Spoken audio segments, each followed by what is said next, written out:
What's up, ladies and gentlemen? Welcome to Spawncast episode was 120, Evan? 122. 122. Thanks for joining us tonight. Another Saturday night, 9 p.m. Eastern time. And we started a little late because we're waiting for Nate to join in, but Discord just confused Nate or something. I don't know. Maybe he'll join us midway through. We got him invited. So, you know what? If he pops up, then we'll go over it with him there. But I do have a few people here with me. We got Jordan. Jordan, what's going on?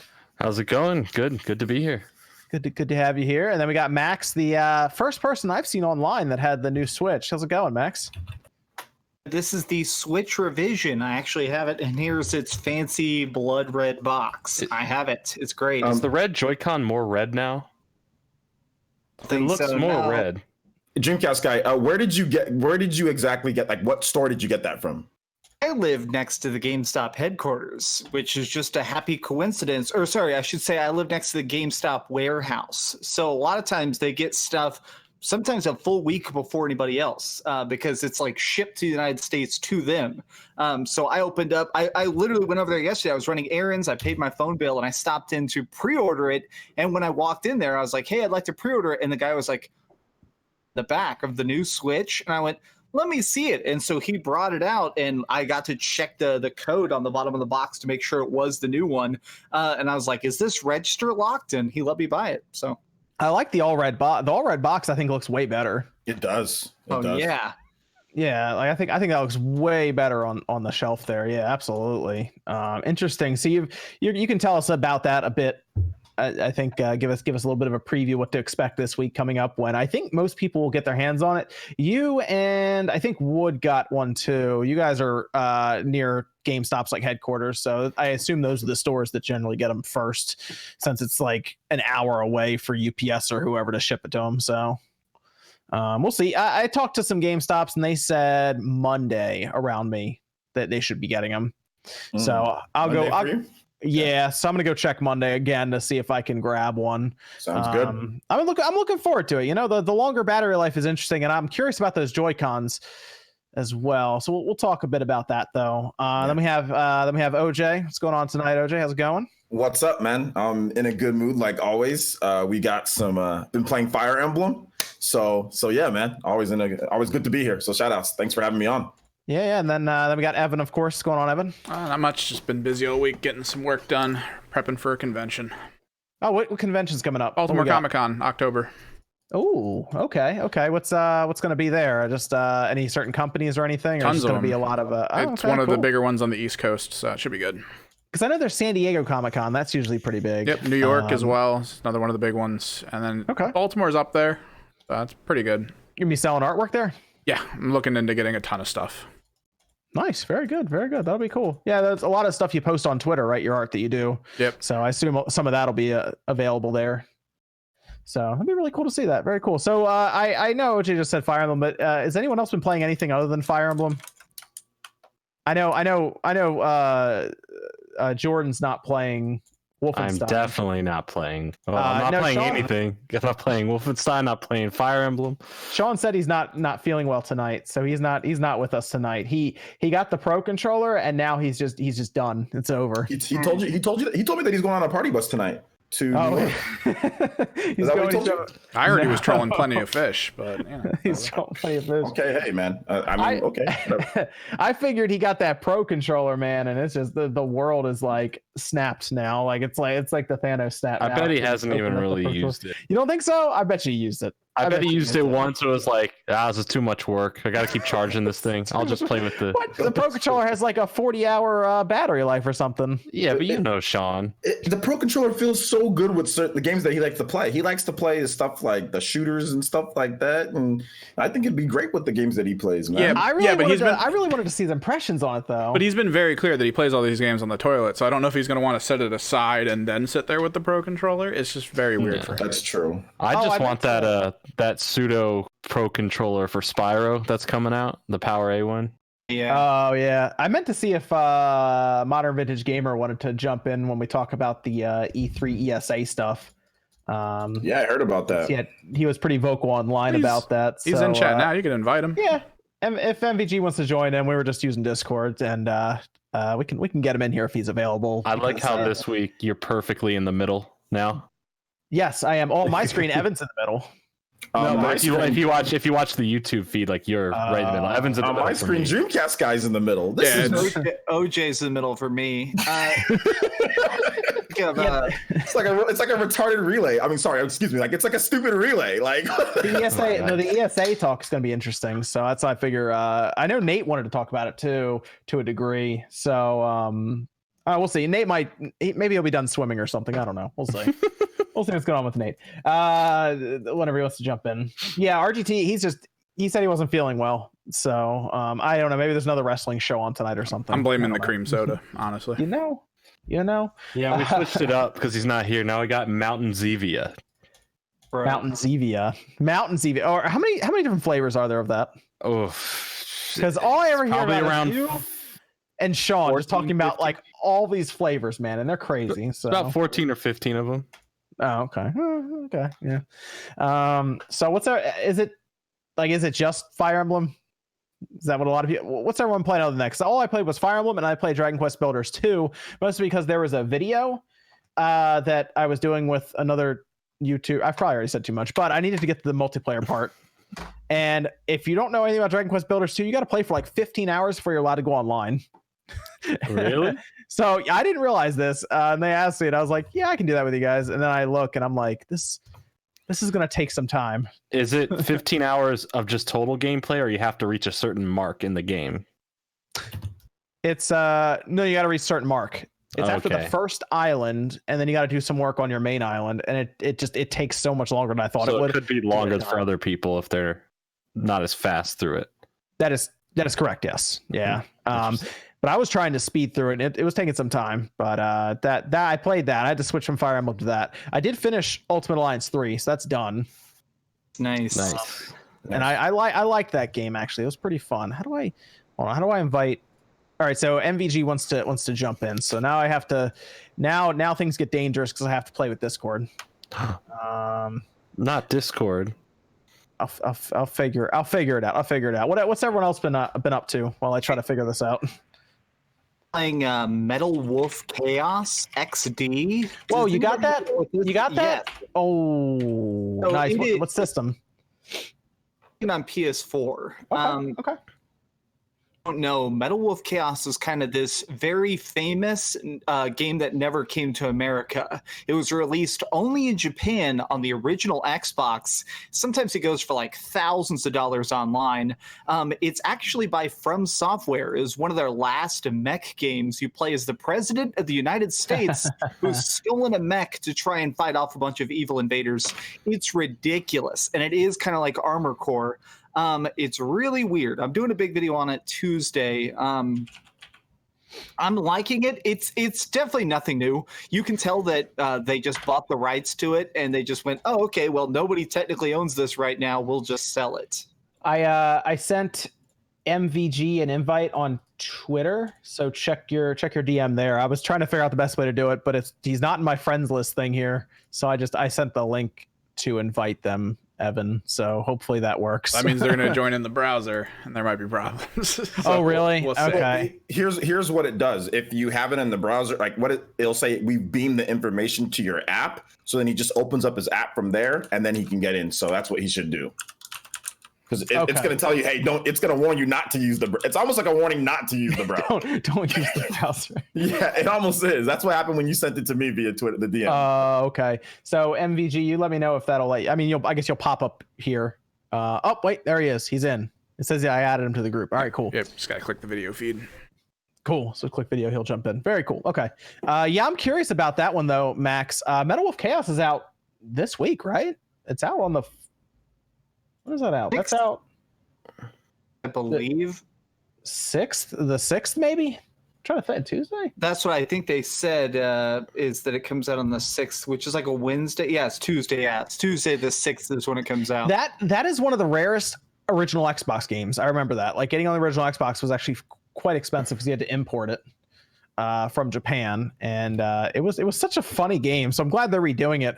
And they did a poll or a thing on Twitter. They were like, "What's the next game you want released on the Switch?" So I dropped Metal Wolf Chaos in there, just like poured it over. But I'll check that one out. I guess I'll get it on the Xbox. It's on the Xbox, PS4, and PC, right? Yes, it is. Yeah, I'll probably just grab it on the Xbox then. That should work.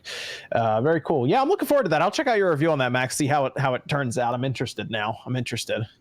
What about Evan? What have you been up to? I've mostly been catching up some of my old games in preparation for upcoming patches to them. Really not much I've been playing that's new. I'm mostly just waiting at this point, I guess, for things like Astral Chain, Daemon Ex Machina, stuff like that. Yeah. DC Universe.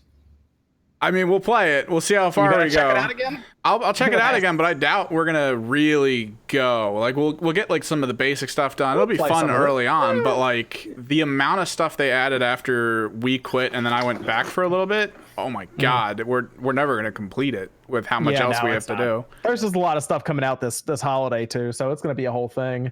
But it could be fun to play around with it here. It doesn't take long to max level in that game, right? Like it's max leveling's quick, of course. But as I found out after playing when you guys stopped, it's all about stat building, like getting the actual stat points for weaponry, and that's all based on events. Doing achievements, stuff like that. So there's a lot to do that you have to kind of do in time. You're also excited. The game you tell me you're excited about is like, it's not one that a lot of people are. You're excited for Daemon Ex Machina. So yeah, it's great hearing constantly from them as well about all the upgrades and things they've been focusing on to try to fix, like the frame rate and all that. Because we did that video a while ago pointing out things like the color problems between the background and the characters in the foreground and stuff like that. Frame rate, the going out of bounds and it pushes you into the boss. So they fixed all that apparently. Yeah, and that's the crazy part, because you hear them start talking to you about like, oh, we fixed this and this, and you're expecting simple things, frame rate, speed, maybe basic stuff, but then they actually started getting into enemy contrast versus background and stuff, and it's like they genuinely looked at everything and we're like, no, we need to focus not just on the core tenets of frame rate, but on all these little subtle things for the actual visual side of the game. And it's like, excellent. We don't know how big DCU is going to be either. That's another question we're going to have to figure out when that comes to the Switch. In terms of size, it's gonna be pretty big. MVG joined us. What's going on, man? Hey, what's up, guys? You guys hear me okay? Yep. Yeah, the one and only. Yeah. What's up, dude? Hey, what's going on? Here. Thanks. Yeah. Thanks for having me back. Good to have you on. What do you play this week? Anything good? Just Fire Emblem, man. I'm just okay. Yeah. I'm just playing through that. I love the game. So good. So good. Yeah. We good. talked about it because you said you just got it. We talked about it briefly last time, and you said you were just gonna start it up, or like you played like an hour. So yeah, I'm probably about 30 something hours in now. I love it. Nice, man. It's awesome. I think Kevin told us that he beat it in like 37 or 38 hours because he rushed a lot of it. I think it depends on. I think it depends on the cutscenes you watch and like anything you do in your off hours and everything for how long it takes. But I think he just wanted to get to like the new game plus stuff and everything and replay it. But other people said it took like 60, 70 hours to get it done on their first playthrough. So yeah, it really varies. Some people went, when I'm talking on my podcast or on my live shows, 40 something hours. It depends on how much stuff you do. Like some people don't do all the extra. They don't go to the saint statues and upgrade that and use that. They don't go to like the suggest or the note box or whatever and do all that stuff like that. They don't go around looking for items everywhere and doing all that type of stuff. So it just depends on how much side quests you do and like how much time you spend in the monastery. Like some people just like go and talk to everybody. They have speech bubbles for like literally everybody there. So it just depends. Yeah, I think our Potter, our timestamp guy, he said he did a playthrough casually for 20 hours. It's done. So depends on how you take it. Okay. I like that new Switch there, Dreamcast guy. Oh, this thing is. Yeah, I was gonna say MVG is quite interested in that little system right there. Yeah, man. I'm hearing Monday or Tuesday next week. We were talking about, we were trying to like hunt this thing down in like Discord and stuff. We were like, when you find it, take pictures. Bro, I was going to this morning. I woke up on 5 hours of sleep. And woke up and tried to see if there was one anywhere, and I couldn't find one. Then I went home, and then I was actually late doing my own live stream because I fell asleep. That's to wake up later. So to my fans, literally telling me like, okay, this is a good video, send it to Spawnwave so we can rip it apart. And I started legit telling people like, I wish I could. I told Spawnwave before we did the podcast, I was like, I wish I could teleport this to you. Yeah, by the time we get it, we're gonna be able to buy one. I'm just gonna go pick it up on Monday. I talked to the guy at GameStop and he looked in his system and was like, yeah, it says they have 5 of each, like I guess so the neon ones and then the gray, and they're both on the way. Like he could see like the packages in his computer. He's like, check Monday. So I still say the Joy-Cons feel, that's the number one thing I'm excited for you to rip down, because I want to see what's in it. I want to see if it's thicker or different wiring or what. That's what I'm curious about. The Joy-Con, because those Joy-Cons that are on that are probably going to be the same ones that come out with the Halloween looking ones, the orange and the purple, and people are gonna be curious if those are good as well. So revamped. Yeah. How many Switches are you gonna end up having to buy each by the end of the year? Yeah. Well, we'll see what these go. Apparently in their system though, they had it labeled as Nintendo Switch V2 is how they had it labeled in the GameStop. Yeah. Saw that. Well, and something that was funny is when I was there, the guy was like, yeah, we're happy to have the shipment of these in right now. And they were like, yeah, is this your first Switch? And I had to be like, this is actually like the 4th one I bought. 10th one, 10th or 11th one. So you said in your video, the battery life is like legit. Insane. Okay, so the biggest thing is a lot of people, holy crap, does it hold its charge what feels like forever. But the biggest thing is seems like their estimations are, if you have, so right now I have the screen brightness up on maximum because I was trying to test it. If you turn the screen brightness down and you play it with like the volume off or with headphones on, which uses a lot less power than if you were actually like having it come out of the speakers, it seems like a lot of games last 8 or 9 hours now. Jeez. Like I played Final Fantasy VII like pretty much all morning just for fun, and as you can see, if this will autofocus, it's at like 95% battery right now. It's dude, that's crazy, because that system is already a really good indie machine. Now if you're playing that with a really good battery, man, that's insane. So what about a game like Doom or something like that? Doom did seem to drain it. It still seems like that's something that'll probably drain it in about 5 hours. I played a lot of Breath of the Wild as a test, but honestly, I was stuck in some dungeons, so I didn't do any of the big open world stuff that's extra demanding. I wasn't in the forest that I know people have like found is the most demanding part of it, but just running around in dungeons of Breath of the Wild, that seemed to drain it, but it seems like it has double the battery life. I know the thing is that it lasts 20% longer, but for whatever reason, it feels longer than that. That's awesome. Yeah, I'm ready for that upgrade. That's gonna be great. And I think Sean's gonna benefit the most from it because all he does is play his in portable mode. So he'll I think a lot of the games coming up will be good for that. For something like, let's say, Dragon Quest XI Definitive Edition, people like that's going to be a good one for it. Or even like a Daemon X Machina or games like that. You know, that's going to be really cool. For and from what we can gather, GameStop's doing a trade-in for $200 on them. Yeah, right. So what I'm gonna do, this is my old broken Switch, and a lot of people have been telling me that right now. So basically, what's broken about this is the touchscreen doesn't work. The touchscreen is all messed up. But what people have been telling me is apparently they're having a sale right now at GameStop called Cash for Credit, where they'll give you the equivalent amount of cash as trade-in credit. So right now, I could get $200 for mine. Honestly, I'm going to trade in my Switch and just get a free Switch Lite. Yeah, there you go. I was going to say, otherwise, just take your Switch with you there and transfer, like, because they have that transfer option to transfer your stuff. And I'm sure in GameStop they're used to people doing that now. So I technically you could trade yours in and then get the new one, I guess, for $100. That's not bad. And Switch Lites now are all on pre-order. Yeah, unless their pre-orders are closed for certain ones. Like the Pokemon one went up for pre-order. I got mine in for that. That one's gone. That was probably gone quick. Yeah, it's still on Best Buy. Oh wow, interesting. Okay. Yeah, you can still get it on Best Buy. I also, just in case, pre-ordered the turquoise one in case I want that as well. I pre-ordered it in store. Apparently, if you go into the store at GameStop, it sounds like they're able to pre-order like 50 per store. So I just pre-ordered the turquoise. I just put that one on Amazon because I was like, it's not going to cost me anything now. My other question, Max, about that Switch is, does it feel like it's not getting as hot, or does it still feel pretty hot when you're playing it? But that's also, I'm a bad example to compare that because people get mad at me in the comment section. I covered mine with stickers like a dumbass. And probably a lot more, which probably, it's branding, dude. You got the Dreamcast sticker on there. This is who I am, goddamn, and I have to do this. When you trade that in, that someone's gonna buy them. Like, oh, this is Dreamcast guy's Switch. As if they'll know who I am. But yeah, so this one, it feels like it's running cooler, but I'm not a good person to compare that. I mean, it kind of makes sense that it would if the battery life is longer. So, I mean, that at least makes sense. So, the one last thing, a lot of people have been asking about the dock. I actually have both the docks right here. The dock is identical. And what I did is I decided to hold them up so you can literally see them side by side. I mean, do they have the same model numbers? Yes, they have the same model numbers, and it looks like a lot of people were hoping that they would fix that like ridge on the dock. So when it scrape your screen, it does it. It's identical. So this is my old one. This is the new one. They're literally clones. So. Okay. I mean, I don't really expect them to change too much other than the system.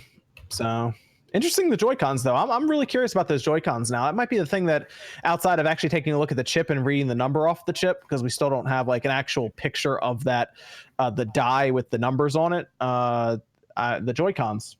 That's probably the thing I'm really curious about. So we'll see. Because me and MVG, we talked about that Switch Lite, and we're concerned it might have the same analog sticks. So yeah. Hopefully not. But we'll see here pretty soon. Yeah, those Switch Lite pictures came out, and we still can't see the. We can't even see the D-pad on it. But what's interesting is I noticed in the Switch Lite, it's not going to have the clicky buttons like the Joy-Con has. It's going to have buttons similar to the Pro Controller. Yeah, membrane. That style stuff. So that might be good for some people who don't want the clicky kind of buttons anymore.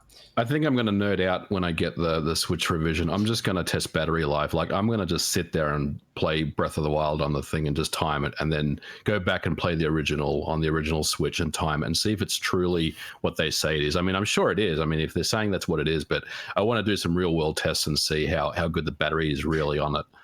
You know, it's interesting. I have a couple of different battery cases. One of them is like a 10,000 milliamp hour case that they sent me that attaches to the current Switch, and it made that Switch last about 9 to 10 hours, I think. So I'm curious how it'll make this one work. If this one will all of a sudden, because basically it's a 10,000 milliamp hours, so you get like 2.5 charges for the original Switch now.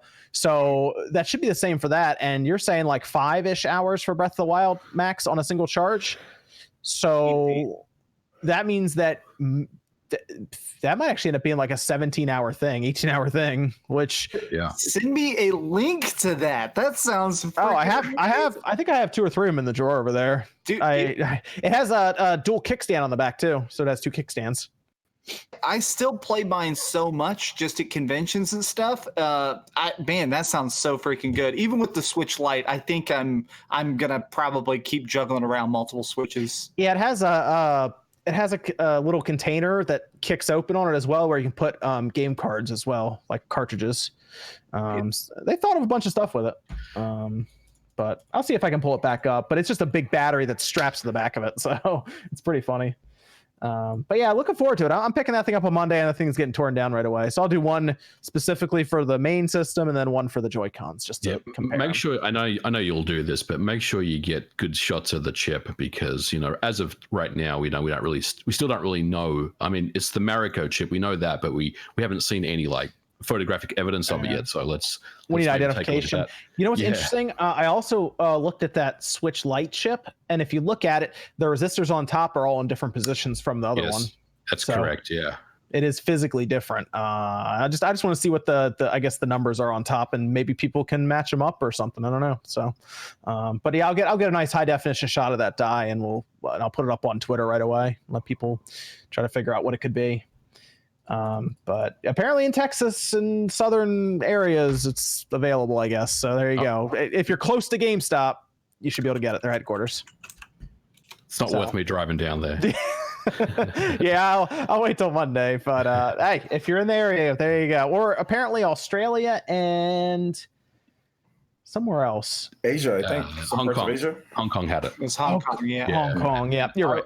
I was in Australia 2 weeks ago, so I just missed out. If I had known this was coming, I would have like pushed my holiday like a week forward or something. But oh yeah, but you got all the cool stuff for reserve. I did. I picked up some of those pre-orders down there, man. So I'm pretty psyched about that. He got everything, man. All those special editions I was being annoyed that we weren't getting, he got them pre-ordered, man. Oh well. When in Rome, man. Yeah, right. When in doubt, go to Australia. That's right. The key factor here, guys. Just take those trips to Australia. It's only like a 13-hour flight. It's easy. It's more than that, man. It's like 17 hours. 17. It's only 17 hours. It's only 17 hours. See, you get the Switch revision with the battery back on it. Exactly. Well, you won't have it on the way there, but you'll have it on the way back. So there you go. That's the thing. Evan, do we have any Discord questions? We got a couple. They're a little nonsensical, but we can see where we go with this. Okay. You want to give us one, and I'll get the super chats up here so I can read those out while you do that. What are your thoughts on the Origin Big O? And if you're not familiar, apparently the company Origin put together a rig that consists of, I think, a Switch, an Xbox One, a PS4, on the same situation. They just Frankensteined it together. It's so cool, but it's going to be obsolete in a year. What? Like, that's the problem. I was going to say the Scarlet. Why didn't they do this like 2 years ago or something when the Switch came out? That's okay. Interesting. And its tech tips is like a publicity stunt or something. I think I saw it with Unbox Therapy. I saw a video of him. Yeah, because at QuakeCon, everybody was watching that video, so that's where I saw it. Mm-hmm. That's interesting. Yeah, I saw it. It looks stupid. But you're right. I just like I'll take a look at that. You just dock it in the front of it sideways, like yeah, like ridiculous, man. It looks ridiculous. It's huge. Like the thing is massive. That's like bigger than most people's desks. Like that's ridiculous. That's interesting. I'll take a look at that though, just to see what that's about. I'm curious. Let me get through some of these super chats here. Scott says maybe Nate is on Mixer. When are you moving over? We actually, what we might do is we might start restreaming the podcast on Mixer as well as on YouTube. Yeah, we got the same check cut as Ninja did, so yep. We're all very filthy rich now. So. They wrote a 50, but they definitely put the decimal early. It was Mixer's up and coming, and there's not a lot of talk shows over there, so maybe we'll restream onto that and kind of start up there as well. It's definitely a good idea. Mixer, from what I understand, I was playing around with it because I was thinking about dual streaming because YouTube is cool with that, and it's a pretty nice like layouts and what you can do with this, like what you can do. It's pretty good. It's not bad at all. I know you said on Twitter, John, that they're playing the slow game. This is the slowest of slow games, but it's all kind of coming together now. But because Mixer is actually nice from the user interface and from a usability standpoint, it's pretty good. Everyone tried it out now, and people are like, the quality's ridiculous. So it's good. Yeah, I watched it for the first time. I watched Ninja's stream today, and it was so crisp. It was insane. It was kind of like I honestly kind of want to stream over there just because of the bit rate. Okay, we'll come back to that when we talk about the Ninja stuff. What were you going to say, MVG? I rolled an account in January 2017 just to reserve the name and everything. And back then it wasn't very good, but I logged in just a couple of days ago, and I was like, wow, this is really, really established. They've done a lot of work to really bring it up to speed. So yeah, I mean, it's definitely worth checking out. All right, and then how do we get? Northern Light says, I got my revised Switch yesterday in Australia. There you go. EB Games doesn't have them, but JB Hi-Fi does. Oh. Is JB, I don't know, is JB Hi-Fi just a store out there that sells electronics? Yeah, it's a big electronics chain down there. Oh, okay. Yeah. Very good. Stormbringer says, OJ, is it time for a Berserk game by Kenji Saito? It's time for another JoJo game. I just finished JoJo Part 4, and I'm on Golden Wind, and it's time for another JoJo game. The last one we got was that crappy game on the PS4, Eyes of Heaven. The PS3 game is pretty good, which I'm going to be doing a video upcoming on that. But yeah, it's time for another JoJo game, and it's time for a Hunter x Hunter game. I was just about to say he's going to mention a Hunter x Hunter. It's time for Hunter x Hunter, and it's time for JoJo. It's time for those two games to come back here. Those anime franchises. Ethan R says, how do I get these on? Talking about Nate, Direct Feed Games. Okay. And then Ethan R says OJ is getting canceled for the word. Yeah, sorry about that, guys. My bad. How dare you? Michael Gibson says only a year late, but finally started Spider-Man. Also excited for Switch Lite. Spider-Man's good. Switch Lite's looking interesting. And then we'll get that. Oh, that and Link's Awakening. It's coming out same day. You're spending $260 that day either way, no matter what you're doing there. Mm-hmm. Yeah, I'm on Link's Awakening though right away. Katana Riku says, "Sup, everyone! Can't wait for the upcoming games. There are quite a few of them. Control's out this month too, right, Max? Yes, it is. Yes, it is. Are you going to review that? Talk to them. I'm definitely reviewing that. As many of you know, that's Alan Wake is one of my favorite games ever. Yeah, so that's why I wanted to see your opinion on it, because I'm looking at it. So I'm pretty hyped about that. I had no idea that was coming out this month. For some reason, I felt like that was an early 2020 game. So I'm all in on that for sure. Interesting. Jalen says, "Yo, Jay, what are your thoughts on the hero controversy?" There's not really much of it outside of it being, I guess there's a little bit of it. But basically my thoughts are, I talked about it, is that I think that people are kind of going overboard. Hero, I don't think Hero's like broken or anything in the game. He's really random, and but he has a lot of deficiencies. He's really unsafe on shield on a lot of different stuff when it comes to Smash Brothers, and he can't move while he's looking at his different stuff, and like his MP drains, so he can't even recover if his MP is drained. So I don't really think it's as big of a deal, and there's no hero mains out in Evo right now tearing it up. Or no, they don't have it on there. But the hero's not going to be winning Evo or anything like that, or winning the big tournaments. He's just a random character, kind of. But no, it's fine. He's okay. He looked like he'd be fun to play around with, just from the option stuff they showed. He's very fun. Yeah, he's different. But people don't understand. Like, if it's a DLC character, they're supposed to be good. People are complaining about Joker and complaining about DLC characters. They're supposed to be good. What if you got a DLC character and they suck, like Lucas? They're trying to sell you. Yeah, they're trying to sell you. Like, the last thing you want is to pay for a character and he's trash. It's a blend of them. Lucas, it's a blend of them being good and new. I mean, if you're so used to fighting X amount of Samuses, X amount of Pikachus, you have not been made aware of these characters until recently. So you're now starting to figure out how to beat them. That's really the big thing.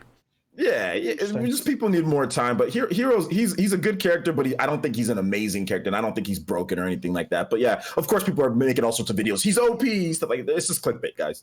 Like, honestly, it really is just clickbait. Oh, he's S tier. How's he S tier? He's never won a tournament. Like, S tier is determined on what you win. Like, so people are just making clickbait. You don't have to ignore it, but just realize that it's clickbait, okay? So just Art Attack says, "Any news on Grandia 1 and 2 for the Switch?" We saw some screenshots of it, and it was kind of disappointing, but we still got to play it and everything to see what it actually looks like in motion. So I'm nothing really, no release date or anything, I don't think yet. The last statement I saw said we're waiting on a release date. So from that statement, it sounds like it's done, polished, bug fixed, and they're just waiting for a window. I mean, a remaster like that is kind of minimal. I imagine it was probably done as soon as they started, practically. And then Squink Atlanta says DC Online is 24.1 gigabytes according to the eShop. So I guess they updated that. So you definitely want an SD card for that one. But it was an MMO. I figure most people figure it would be, and it might get larger too as they add stuff because it's an MMO. So, what about we have another Discord question, Evan, before we move on to some of the other topics. Actually, you know what? Hold on. We have one message through Streamlabs from Lemon Squeeze saying Fantavision for Spawncast. He could bring a new opinion to the Spawncast. I think Max, Fantavision. I would love to have him on. He works a little bit late, but on Saturdays like this, I'm sure he'd love to be on. Dreamcast guy, I think you're frozen. The cam's frozen. His audio is fine. Oh, it's not frozen for me. I don't know what's going on. I see him moving too. It's been weird. Okay.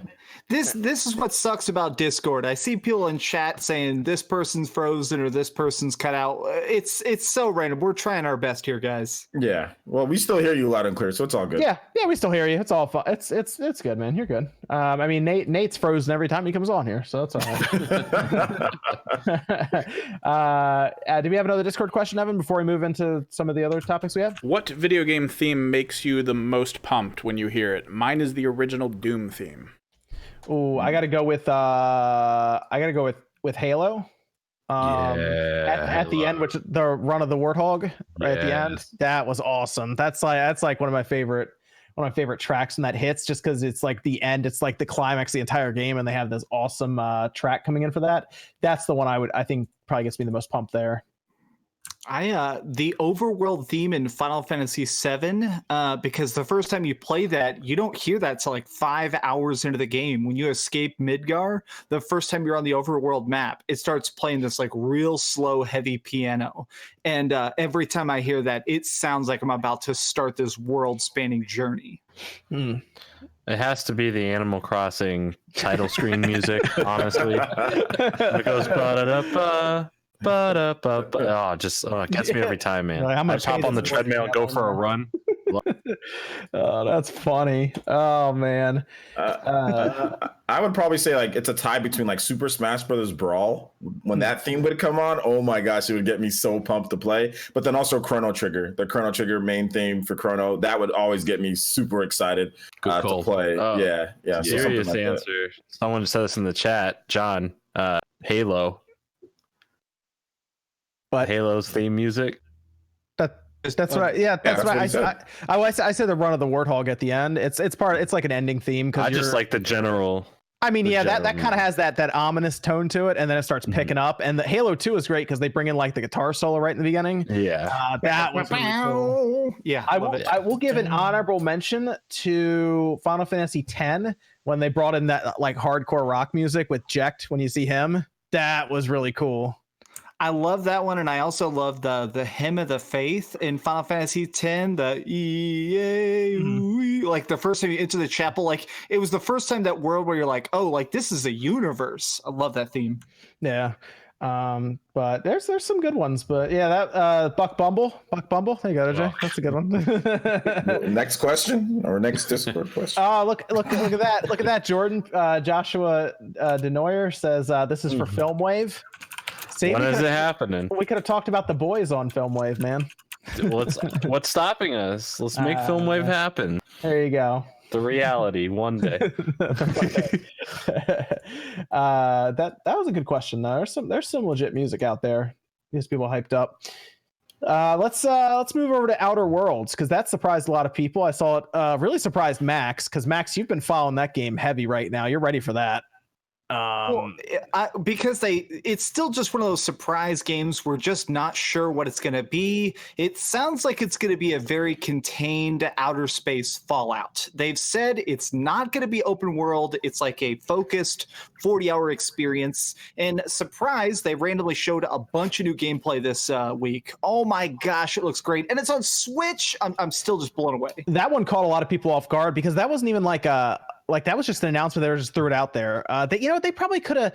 What's funny is they probably could have saved that for like a fall direct or something. But I guess they just wanted to get that going and put it out there. And Virtuos is porting it, which is interesting because they did LA Noire, Final Fantasies. They did those like 10, 10-2, 12. Did I miss anything, OJ? Or those are just ones off the top of my head? LA Noire. Eleanor. Yep.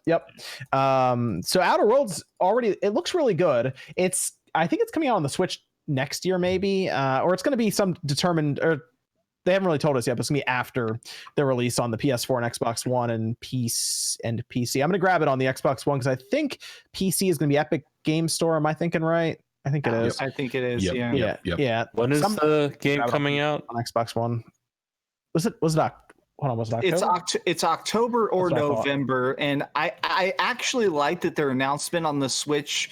To me, it sounded like they were like, "All right, we'll release it when it's done." And I don't know. I kind of consider that the Nintendo philosophy now of like, whenever it's a good port, we'll drop it. So I'm willing to wait. I'm probably gonna buy that game twice. I'm probably gonna get it on PS4 and again on Switch just because it looks so good. It does look really good. Yeah, I'm definitely grabbing on Xbox One X. But what's interesting about Virtuos, if you look at all of their ports, they really don't mess around with the resolution that much in their ports. Like I was looking at like Final Fantasy 12 and 10-10-2 and LA Noire even. They got good resolution out of their games. So I'm wondering if they're like Panic Button will turn the resolution down, do all kinds of stuff to get it to work. I'm wondering if they're just going to work around it in a different way. So it'll be like if they had said Panic Button, I'd been like, okay, I kind of know what they're going to do. But Virtuos, this is a big project for them. Virtuos has done a lot of like last generation games. There's games that were ported over, so this will be one of their bigger current gen. I think they also did Starlink Battle for Atlas too, or yeah, I think they did that one as well. So I mean, maybe you can expect something similar to that. That was not too bad when it comes down to it, for the PS4, Xbox One to Switch. So we'll see how they handle this one. That's a big game to move over. That'll be interesting. So that's gonna be it's I think it's October 25th that's coming out, and now that the Switch version has been announced, I'm probably just going to wait for that to come out because there's so much coming out in October anyway. So I'm probably going to sit on the Switch version when it comes out later next year. Yeah, September and October are so packed. Like, I was kind of hoping we'd see more games get announced for November, but I guess Pokemon and Doom are in November. Yep. Death Stranding as well. And Shenmue 3. What? There'll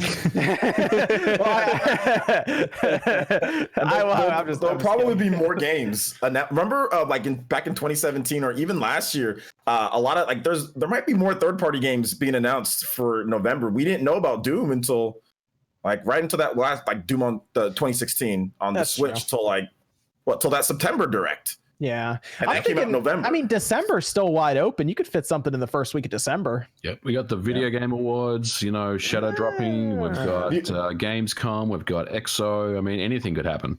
The only problem Warfare. After the Black Friday shopping, a lot of the companies want to get that out. Get the games out before the Black Friday shopping period. Also, Star Wars November as well.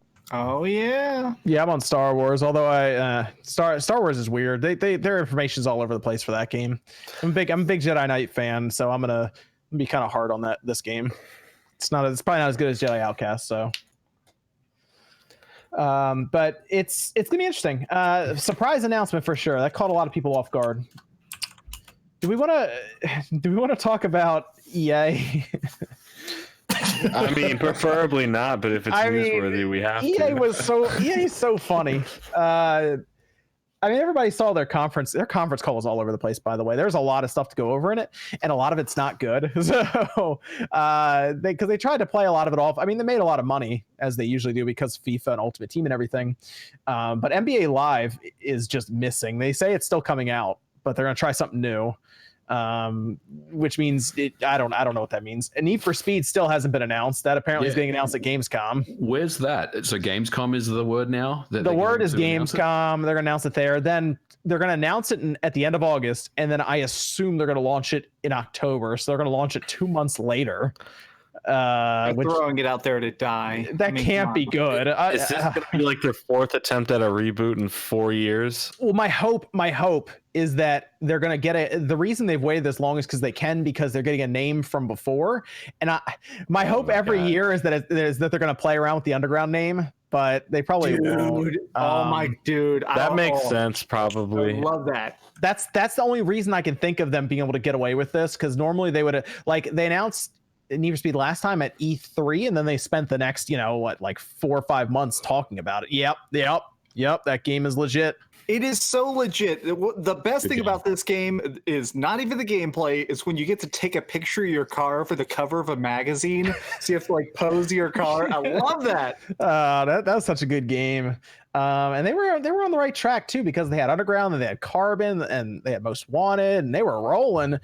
And then they learned about microtransactions and then we got Payback. So that's the only thing I think of is that they're waiting this long because they're going to use an older name. If they show up and it's the other rumor is that it's called Need for Speed Heat, and that would be terrible. So I hope that's not the case. Need for Speed, bring in the heat. Let's do it. Oh, dude. If that is the actual title, that's going to be sad. It should be. Stop hating. Everybody's going to make fun of it. Everybody's going to make fun of it, and every headline is going to be called "We Roast Need for Speed Heat." Dude, they're going to call it Need for Speed Gas Games as a Service. Oh my god! Stop giving them ideas. They're listening right now, going, "Oh wow, that's really good. That's really good." I'm telling you, it's they're such a weird company. If it wasn't for their loot box and FIFA, I'd be real curious how they would go about making money without releasing things like Skate 4 and a new Underground or something. But yeah, they really dropped the ball on canceling all their announcements this year for E3. So yeah, E3 that's was pretty annoying. E3 wasn't good. Yeah. So. Why are they hiding Skate 4? I have good authority that it was literally up to the brim, and then they were like, nah, we're not going to say anything about any games, and they didn't show anything except for Star Wars. Yeah, they showed Star Wars. That was it. And some Sims DLC, guys. You get excited for Sims Island Vacation or whatever? Speaking of the Sims. on everything but the Switch. What were you saying, OJ? I don't know. I think I was about to make a bad joke, so let me just go ahead and not do it. No, let's hear it. I want to hear it now. Give us it. Give us it. I Oh, was man. thinking, well, maybe they're the ones who leaked all the information from. Oh, no. Because they're like, man, this show sucks. Let's just do something shitty. But anyway, like I said, bad joke. Let's make it less real. Let's make people not come to it so we don't got to worry. But anyway, that's a bad joke. Well, I need to pull up what Andrew Wilson said, because they were asked. All right, so we know the Switch is at, we think, like 37 to 38 million right now is the belief, which is very close to the Xbox One. It's off by about 5 or so million units, 6 million maybe at the most, which means by the end of Christmas. So we'll get into January, the Switch should have passed the Xbox terms of install base. And it seems that even EA's own investors are looking at and realizing that they need to start putting stuff on the Switch, but EA isn't. So Andrew Wilson attempted to explain why. And I don't know if everyone here saw the quote, but it was really, really nonsensical, I guess is the best word, right? And I know OJ had some strong opinions about it, because I saw your stream playback for it. I was like, I got to see what OJ says about EA and the Switch, because I already know you don't like EA. And then I hear them say that thing about it. I'm like, let me see. And it was about how I figured.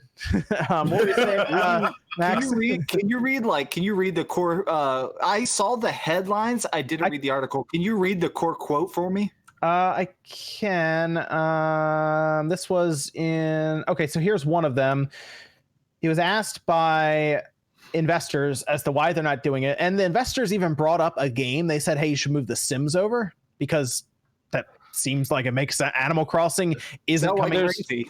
Animal Crossing isn't coming this year, right? Animal Crossing got moved next year. You feel like the Sims gets pushed out this holiday, and you make a bunch of money. Oh well, yeah. You know, there's no excuse that that's not on the Switch. They literally put the Sims on everything. It's on cell phones, right? You could literally play it on a Game Boy, a DS. Like, there's no excuse. Like, it can run on a Switch, no problem. That's just extra cash that they're not. This is what he said. He said, we have a lot of data that would suggest that a great many Switch owners also own a PlayStation 4, an Xbox One, or a PC, and very often choose to play the games that we make on those platforms, even though they have a Switch and they enjoy a lot of great content on the Switch. That's what he told them. Well, how would they know if they prefer to play it on the other consoles if they don't even have it on the Switch? Well, when I go to buy Madden, I don't buy it on the Switch, Jordan. I buy it on the PS4. Well, your first mistake was buying Madden, but did anyone realize that came out on Friday, by the way? Yeah, I realized, because Baron was talking about it. I had no idea it came out. I was like, wait a minute, Madden came out, because I was at Target and they had Madden all over. Oh yeah, Madden came out. Man, I used to be so hyped for Madden back in the day. 2005, man. I actually used to go to midnight launches for Madden. Yep. I think it was around 2012. I stopped caring, so I don't know. Anyway, back to EA and their statement for the Switch. I have on good authority that, and this doesn't apply to all their games, because obviously the mobile games, they should come across to the Switch easily, right? So as Jordan mentioned, but I have heard that the Frostbite engine is almost unportable to the Switch. It's that bad. And I think that's one of the roadblocks that they've had to deal with. So I don't know if that's the cause of every issue that they've had, but it's definitely something you can't rule out, right? Because we know how Frostbite works and how clunky the engine is, and all the issues they've had with it. The engine itself is already bad enough. Like, I'd rather them develop something new, because Frostbite is a very pretty but very flawed engine. Like, it can make stuff look really hyper realistic or really cool with some effects and physics, but when it comes to stability, it is not good. Right. Yeah, because they did FIFA, and they just remade basically the older FIFAs and brought them up to the Switch, essentially kept that engine around and kind of touched it up. So they'd probably have to do something similar to Madden for that. So unless they figure out how to get Frostbite working on the Switch correctly, that is a good point, because they moved all their sports titles to it. I'll go ahead. Something I want to say is, people in chat are talking about how Frostbite does work on Switch. So what you don't understand is engines are very complicated. They're giant cars with thousands of tiny little pieces, and some engines just don't shift as well to other consoles. Like one of the things that was really famous is back in the day, every engine worked on the Xbox 360. Every engine, which is why every game would start on 360 and a lot of them would be ported to the PS3. So I think what people don't realize is that the Switch is good, the Switch is programmed well, but some engines, it's almost impossible. I will also say I don't think EA even invested into trying Frost. I don't know if they've even invested much into trying Frostbite. Maybe they tried out a couple things and said this doesn't work, but I don't think they've even invested much time or effort. They were writing off the system before the system even launched. Yeah. But they were already writing it off. So it's not like they went out there and even tried out. I agree with everything that you guys are saying with the engine. Frostbite's trash, by the way. All you got to do is look at Andromeda. It doesn't work. I mean, all you got to do is look at the games. Like, it doesn't work for a lot of different stuff. It's good for shooters, and that's about it. Their sports games would be better on Unreal Engine 4. Well, they have Frostbite on mobile devices apparently. Yeah, but they do. Is that like Frostbite, or is it like Frostbite Apparently. mobile? There's a SIGGRAPH 2015 course here, presentation for Frostbite on mobile, and that was in 2015. I just think the missed opportunity. OJ, you and I were talking about this the other day, because I believe that Apex Legends doesn't run on Frostbite, but Source. the fact it's on Source. But Source, yeah. The fact that they haven't put that on Switch as an opportunity to combat, because I mean, like right now the two games, because there's no competition really in their leagues, is Fortnite and Paladins. They need to get something like an Apex over there so they can start cornering the market on the Switch. And the fact they haven't done that yet is like, what are you waiting for? Like, you could put it on anything. You're putting these games on literal cell phones. Well, they put could it on even, the Switch. They could even go back and get some of their old games. Like, they could go get the Mass Effect trilogy and put it on the Switch, or the Dead Space trilogy. Like, they can literally package all this stuff up. Yeah, but like things like that, it's like, I think even investors, because investors don't want to hear about engines or anything. They just want to hear about how the game's going to the Switch and it's, going to sell well. That's all investors want to hear about. They don't want to hear about the Frostbite engine or anything, and they're just confused. I think the Sims makes sense though. I don't know why the Sims isn't on the Switch.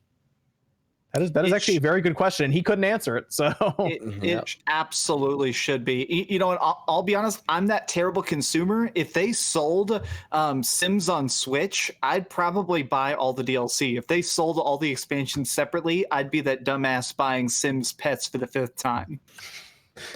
It's a weird if they situation. released Mass Effect trilogy on the Switch, I'd double dip on that for sure. 100%. That's something that I've wanted since the Switch was released. I think a lot of people would.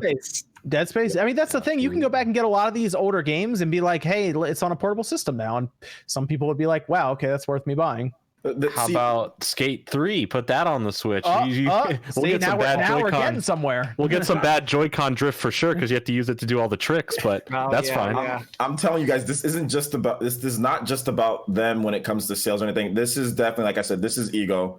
In my opinion, like I said, I don't know how many of you guys have been around people with that make that type of amount of money, but when they say something, they don't want to be proven wrong. They don't want to be wrong. They don't want to be proven wrong. And this is definitely part of it is ego. And it's like the Riccatello effect. I think the people that studied under him, I think it's still kind of branching to this day about what happened between EA and Nintendo with the Wii U and with the Origin store. I mean, obviously that's not 100% confirmed, but it looks like there's a good authority that that's what happened. Is there just bad blood between Nintendo and EA to that degree where they're just like, we're just not going to do anything with them? I think anybody under that was following, like, it's going to have to be like, kind of remember how like Nintendo and Square Enix for a long time, Yeah, that's right. And I think it's something that's maybe in a little bit smaller aspect, but still somewhat similar to that. But people that were in that, anybody that was in that era has to be gone or be replaced. And then maybe the relationship can be, but there's still like I think there's still a little bit of bad blood from that. And once again, they wrote off the Switch. They didn't plan at all, like zero. And they didn't about face or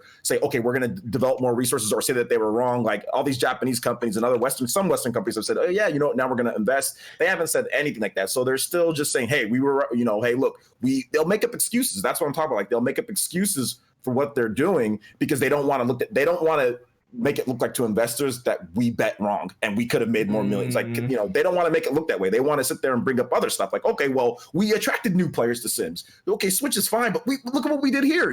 That's classic deflection. But in the same way, they could play it off as that this is a big jump for them to bring more money in rather than saying, "Oh, we were wrong." They can be like, "Guys, we're finally doing it. We're coming to the Switch." Like they can play it off like that But to they investors could, but and their still egos. have their ego. Their That's egos still are having an not- ego, let though, them play saying off. that if they say, "Oh, it was our decision. We've wanted this for a while. We've got it down pat. Like this, we got this. It's in the bag." Then they come off as the heroes to their investors rather than, "Oh, we're sorry. We were wrong. We'll go to the Switch." That's how they have to spin it. I don't understand how hard it is for them to figure out. Just put Sims on the Switch. They didn't even include it in their generation. They didn't even include it. They were completely right. They've been telling the investors the Switch is nothing for the past 3 years. You know? I hope when they realize they're wrong and they kind of start turning it around and want to put games in there, Nintendo's like, "Nah, we don't need you." Well, it's gonna eventually the Switch is gonna get to 60-70 million install base most likely, and then the investors are really gonna ask them if they're not there yet. They're gonna say, "Look, the generations are restarting, so I wonder if, put it on the if Switch." it's more than that. I wonder if it's because the Switch, or I'm not saying it can't, but they believe that the Switch doesn't really fit their games as a service model. With all the that's crap they're another bringing thing. out. Yeah. Because you take your Switch with you, you get disconnected, all that kind of stuff. I wonder if it's just they're thinking that, hey, this doesn't really fit what we're trying to accomplish right now. That's a good point. I don't know. EA wants everyone always connected. You're right, to the online. So that is a fair point. Unravel 2 went to the Switch. That's not really an online game, right? Like that. And they had another original, Faye. Apparently the team behind Faye really wanted it on the Switch though. So there you go. But yeah, you're right. I mean, you got to always be connected. That's why FIFA works, but I guess they're thinking Madden, how is hockey struggles every year now? I don't know how they don't put that on everything. I don't even think that's on Frostbite. Well, also, additionally, EA is really big about trying to sell season passes. Even their more single-player focused games, they try and get you to buy a season pass up front. And this is just speculation. You have to sell, season passes are sold differently on Nintendo Switch, I feel like. You have to call it a fighter's pass, or you have to call it this is the generations of Fire Emblem. You have to sell it differently. And I feel like EA is just lazy. They're like, we don't want to restructure it. If they're not going to buy it up front with their Xbox One, we don't give a crap. Yeah, EA's, well, they're EA. I mean, you know what EA stands for, right? What does it stand for? Eat Evil ass. assholes. You were close. Man. Any other comments on EA? You guys I still want to say, this is the one thing that I will say is that this is their business. You know what I'm saying? And they can run it how they see fit. So it's not like I'm like, oh, well, they have to do it. I'm nah, it's their business. If they don't want to put stuff on there, that's on them. They can run it how they see fit. So that's their thing. I do want to say that. It's not because I'm not begging like some people that beg. I'm not begging for shit from EA. They can do whatever the hell. I'm like Star Wars. I'll just get Star Wars on the Xbox or whatnot. Yeah, if you want something, just buy it on a different system. But I ain't begging. I think it's more or less their response. I think that confused everyone and made it a talking point. If they had just said, "We don't want to be on the Switch," and then they moved on, most people would be like, "All right, whatever, it's fine." But they didn't even answer the question at all. So. I bet you there's a really interesting story behind this, and I bet you it comes out eventually. I don't know if Kotaku or somebody ends up getting the details on it, and it's this crazy thing in the background that's going on. Who knows? Yeah, someone's going to write a biography on Andrew Wilson in 10 years or something, and it's going to be all sorts of Oh yeah. That'd be interesting to hear about. It's going to be called The Man Who Hated Fun. Eyes wide shut too. It's a good title. Sounds like a young adult adventure novel. It does. The Man Who Hated Fun. Suderland would be the co-host on that, or be like the other one. Oh man, that'd be great. He named his dog Luigi, or what did he do? He looks so excited. Or his son or something. Hear about all of his plans to take out 007? That'd be great. Evan, do we have a Discord question we can go over before we move on to the ESA stuff? Is there any system that you got a bunch of games for before getting the actual system? That we got games for before getting the system? Ooh, that's a good question. Yes.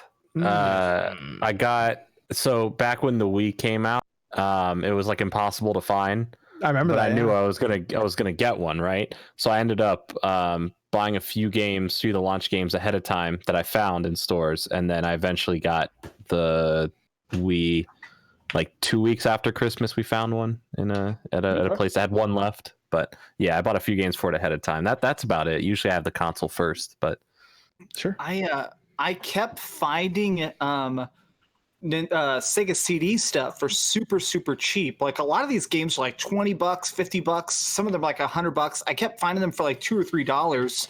So I kept buying them.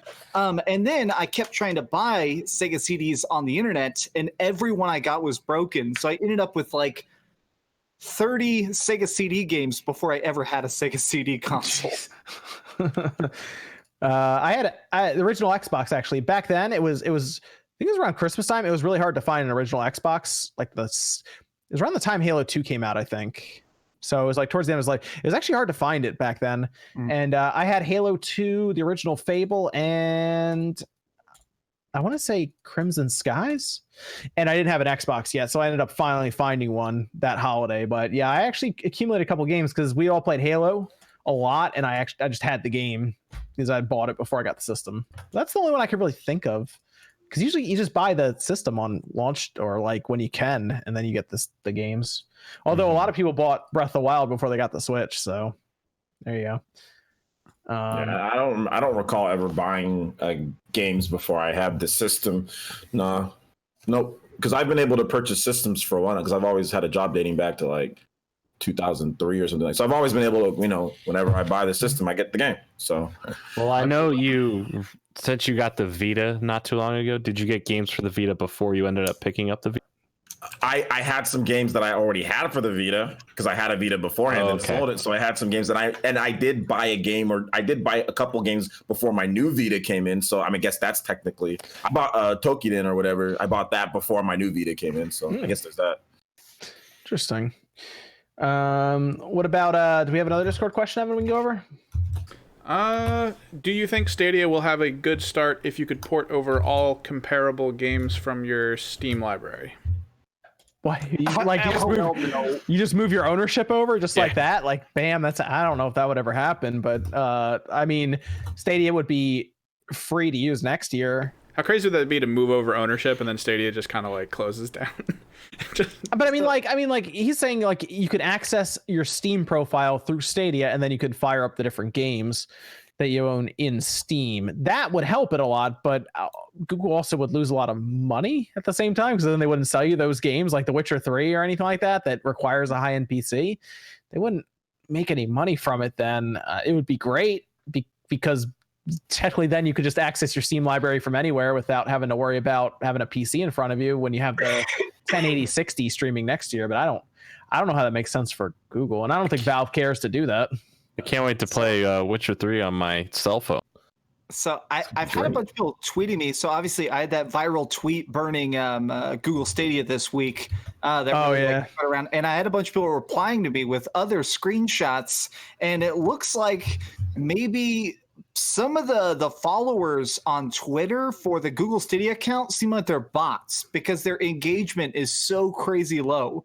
I think that nobody's going to buy Google Stadia. I think it's going to flop. Honestly, looking at like their likes and dislikes and the conversation around it, I don't think anybody cares. I think everyone's watching it out of morbid curiosity. I think this thing's going to... I'm going to pick it up, like I said. Just you say nobody, but show of hands. Who here is getting it? I'm getting it. Hey, but I'm getting it when it's $20. There you go. There you go. I mean, I'll get one eventually, but I'm not gonna get one on launch. Find one at a flea market or something. Yeah. This old thing. Well, it's just a controller. It's not really anything. That's all. Honestly, that's all I want to check. All I want to check out is the controller, because other things is the Chromecast. Can you imagine how confused parents are going to be if like this is at like GameStop and it's just a controller, and someone's like, "Oh, this is the new game system." Like, that's just a controller. Where's the system? It's like, well, everything's the system. It's gonna be parents so are going to hard. buy that. It's going to be so hard to explain Stadia to parents at Christmas time. All you need is a controller. I don't think that's their target. That's not their target. Their target is the people who know what's up with online already. You know what I'm saying? Their target are literally the people who watch YouTube and stuff, and it just pops up with a button that's like, you can play this now. Yeah, they're planning on, and they're gonna get people shilling the product too. They're gonna get YouTubers shilling the product. So Wait a minute. I'm going to be unboxing and checking this thing out for free. Hold on. Hold on. Well, that's what I'm saying. But you're gonna. I mean, like, you're Get that gonna check get Matt real or quick. something like that. I don't know. Something Greg Miller. you're gonna get somebody, big YouTubers that already have clout within YouTube, right? Because he was the one who he hosted. Didn't he do some hosting for that?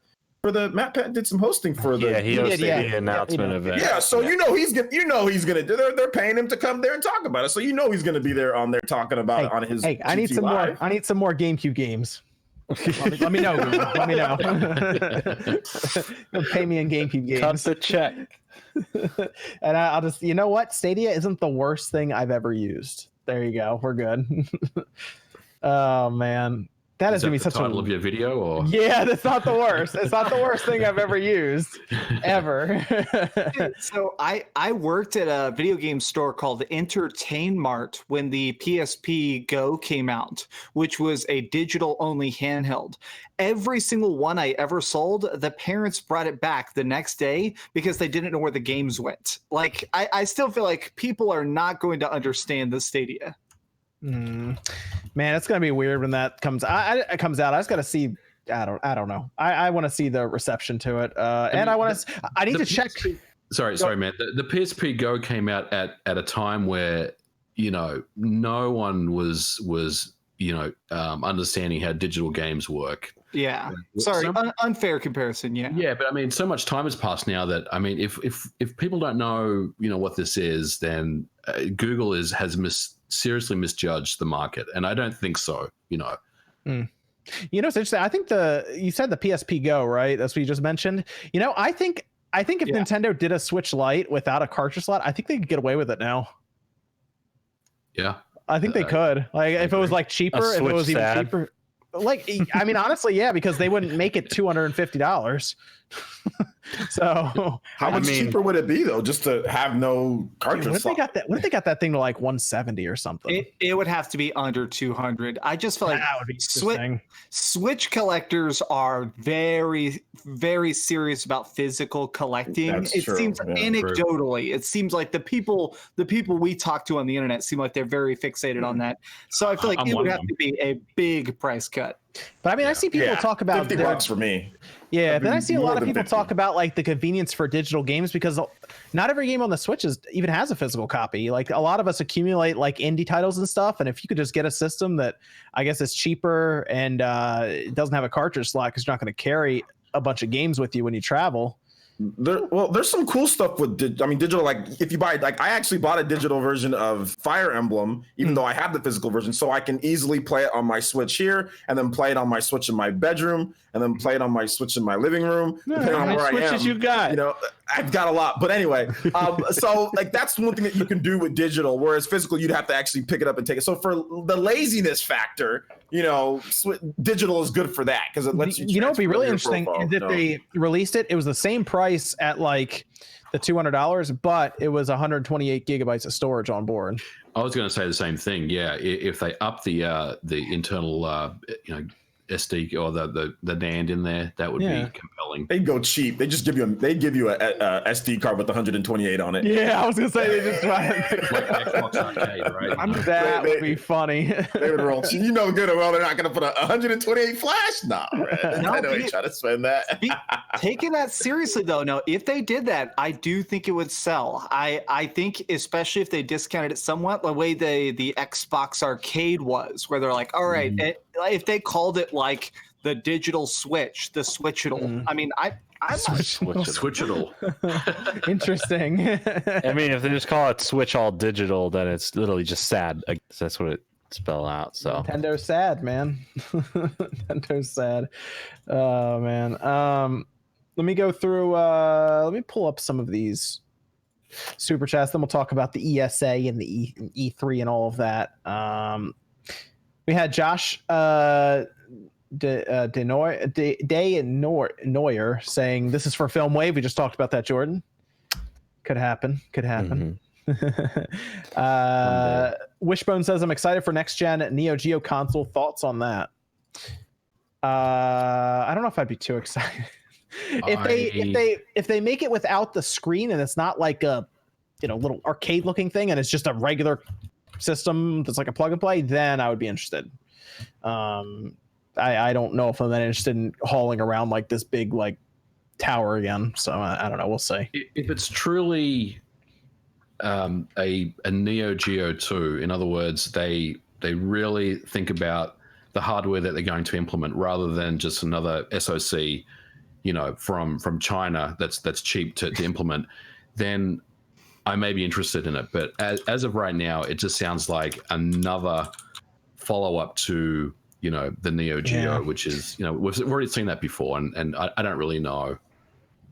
They just don't cheap out NeoGeo. Don't cheap out on the NeoGeo, because I think there are collectors who will spend the money to get a really good one. Right. If they announce this hardware and they say Metal Slug 7 is coming, and we know about Samurai Showdown's already had an update, but some of these kind of old franchises they bring back, then that may be compelling. But as it stands, I'm kind of waiting to see what they announce.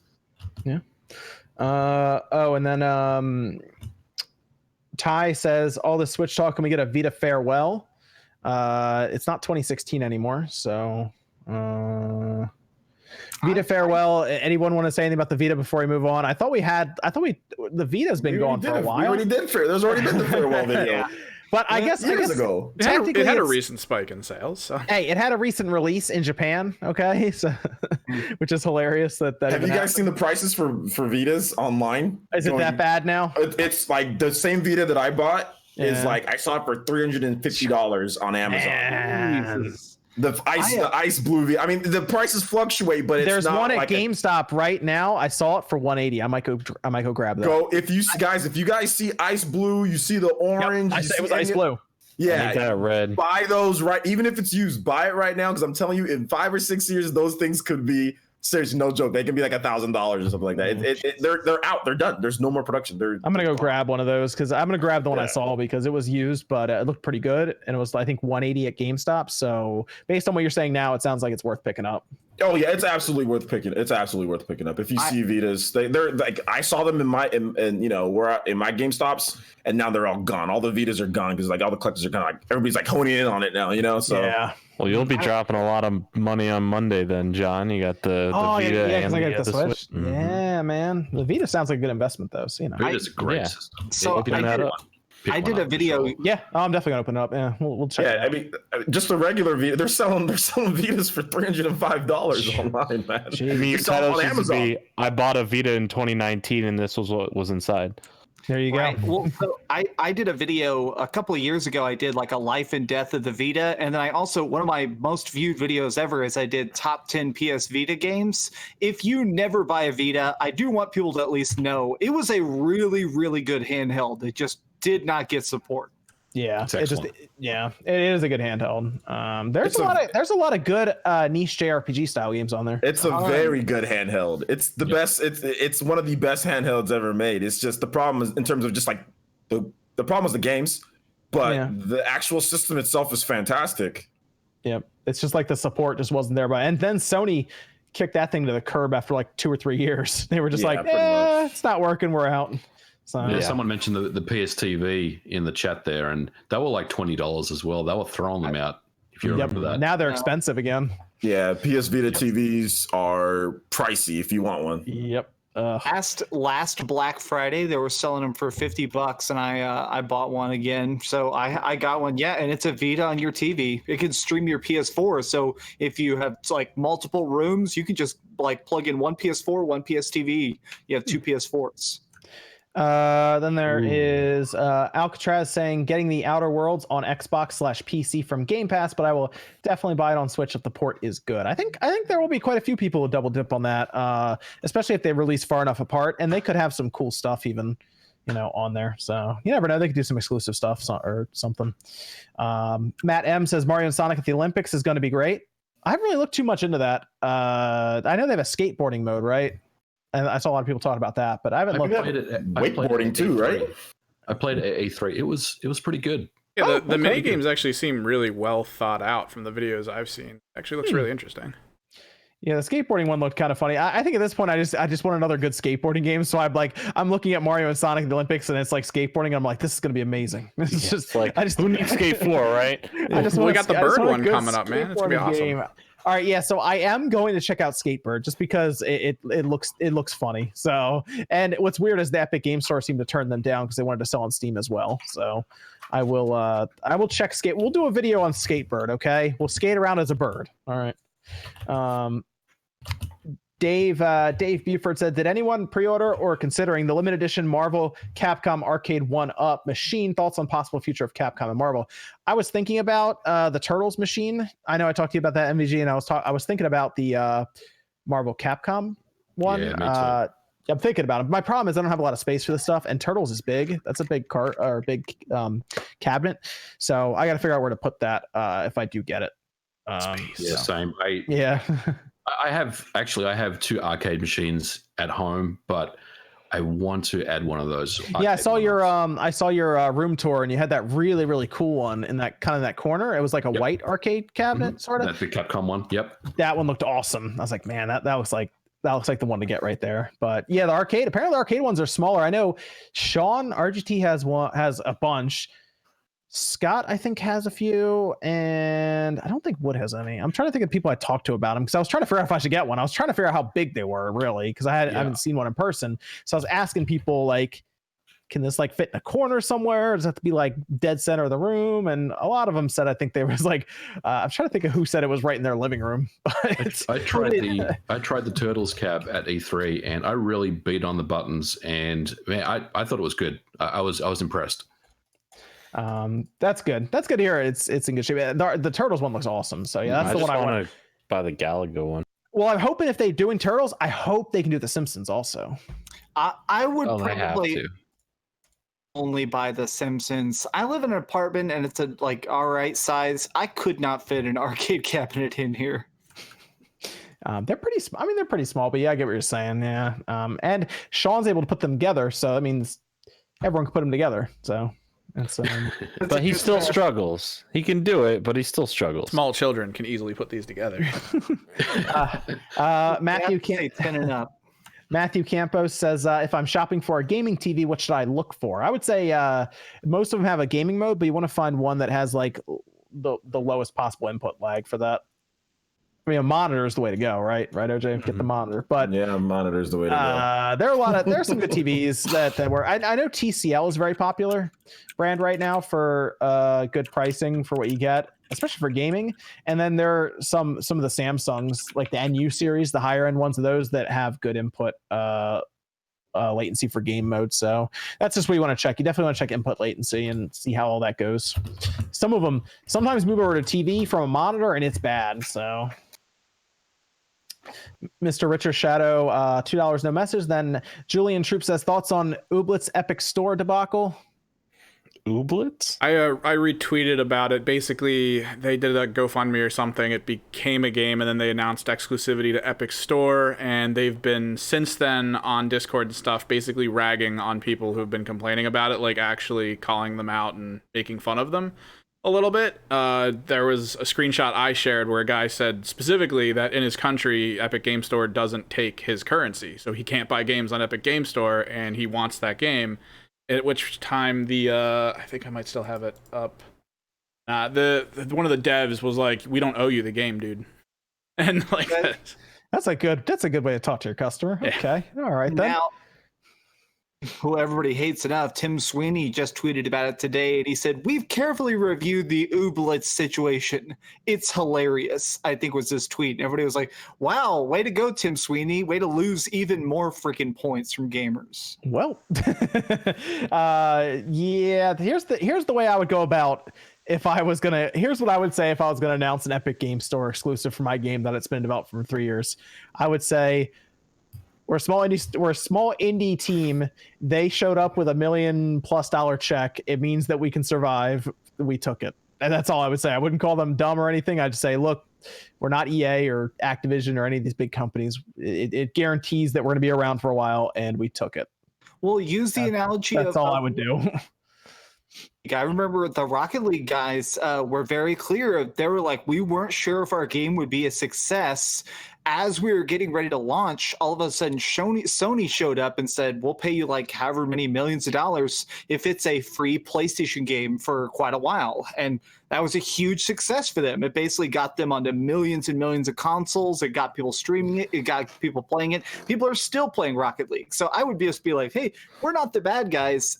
And yet they had to make themselves the bad guys. I mean, they had the PS3 game, like that super acrobatic rocket power, like that long name. It was basically the same super thing. Aerodynamic rocket powered cars. Yeah, that game was great, and then I'm glad like they turned it into Rocket League. But this thing, like, this response is like 3 pages long, and all it has to be is one paragraph, maybe 3 sentences of what I just said, and that's it.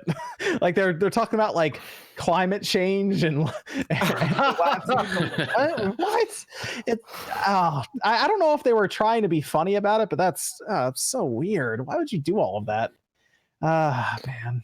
they're doing the Randy Pitchford approach. It was originally crowdfunded, yeah, but they're also Gearbox and all of that. They technically don't need the Epic Games Store. Like, this is legitimately a small indie developing team that's probably was like saw the most money they've ever seen right in front of them to just put their game on the Epic Games Store, and they took it. It's also on Xbox, I believe, as well. So, but that's what I would have said. I was like, yeah, we're small, we're gonna take this money. That's it. Most people would have said, okay, yeah, all right.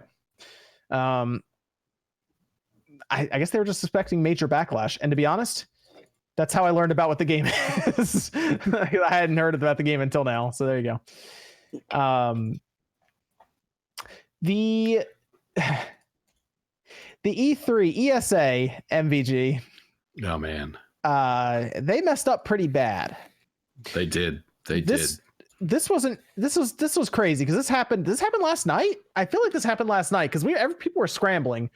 Yep. Like all of last night. It was like 7:00 at night Eastern and then on, I think, something like that, where people were scrambling. It was not good.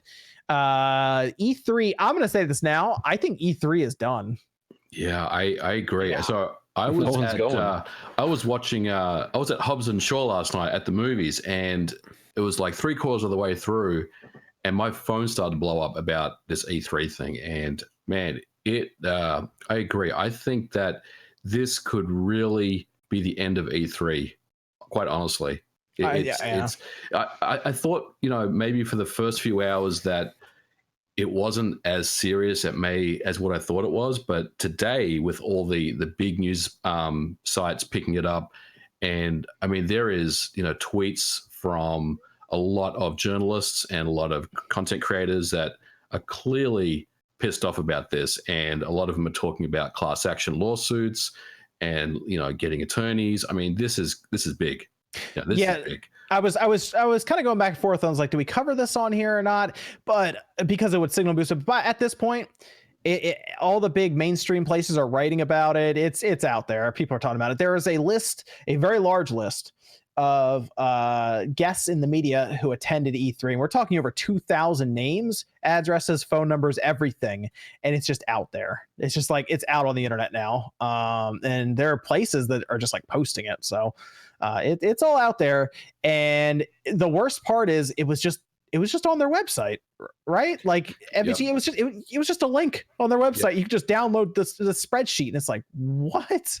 How? And apparently, it was there since February. Now, all this information is kind of alleged. We're not completely sure if this is the timeline is accurate, but from what we've been told is that they posted the link to this kind of big kind of media list on their website, which was just which is part of the website since February, and it's been there ever since. And this person, I don't know her name, the journalist that kind of was the whistleblower that reported on it yesterday, basically had heard about it and said, I need to report this to the ESA, and she did so, but the word was that it was already spread around. It was already on Web Archive, and Google Cache had already picked it up, so it was already too late by the time that that had already happened. And here we are, obviously, today. Yeah, it didn't seem to be password protected, and they put everything in one spreadsheet on their site that was easy to find, apparently. And now you're right, people are talking class action lawsuits. What were you saying, Max? Just for a little bit of clarity, because some people may be confused by this. Typically, what happens is if you're going in an official capacity to a convention, just for official, like contractual purposes, they ask for your like phone number and stuff so that if something comes up, they can contact you, or they'll be like, hey, we need an address to mail your badge. And most people just put their personal information on it because it seems like you're just telling this giant company like ESA. You don't think that that information's ever getting out there, and somehow ESA just took all this personal information from YouTubers and journalists and random little bloggers who are lucky enough to go to E3, and now that just got plastered everywhere. I know a lot of the journalists got lucky in terms of home address because a lot of them just put their offices. Like I know like the IGN employees and everything put that. But like a smart idea is I know some people would use their PO box address just to keep it a little bit safer. And but then again, hindsight's address. 2020. You know, like it's a crappy situation any way you look at it. I think a class action lawsuit is definitely well deserved in terms of this. In terms of E3 being done, I mean, this is a pretty big nail in a coffin right here, if you ask me. Like, it's bad. It's well, who's going? Who wants to go back to E3 next year now? I wanted to go next year because of the consoles, but no, I did too. But like, I'm putting down fake phone numbers, fake names, fake addresses. Like, my name is John Fake, and I live on Fake Street. But think about what a lot of these people are about to do at a class. They're about to, in a class action lawsuit, they're about to declare war on E3 and ESA in the courtroom. You know, and it's like, and this is where Comic-Con comes in and buys it. Okay, so the E3, I think it was PAX, the company that runs PAX has actually tried to buy E3 from ESA before. They've tried, because having E3 linked to the ESA is actually really a strange thing if you really think about it. But that's one of the reasons a lot of people theorize that E3 is so expensive for companies to attend, is because it's wrapped up with the ESA. But keep in mind, ESA is also doing things like loot boxes aren't gambling, everything's cool over here kind of thing, you know, and it's very much a lot of money tied into a place that shouldn't necessarily be tied into.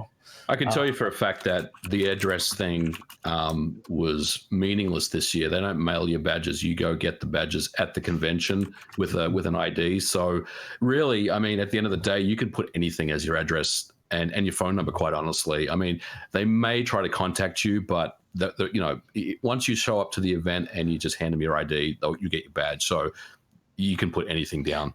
Yeah. Also, I a lot of the people that I talked to that were on the list, they've already changed their phone numbers and stuff. So I'm sure people were texting them or calling that number. Most of those numbers are dead now. So there's really no reason to even do that anymore. For the people that were thinking, the 0.0001% of people, you know, that were even thinking about that, there's no point. They're all dead now. The phone numbers, they've all been changed. But it's still, the problem you run into there is it's very sensitive material, and E3 is going to attempt to run it again next year.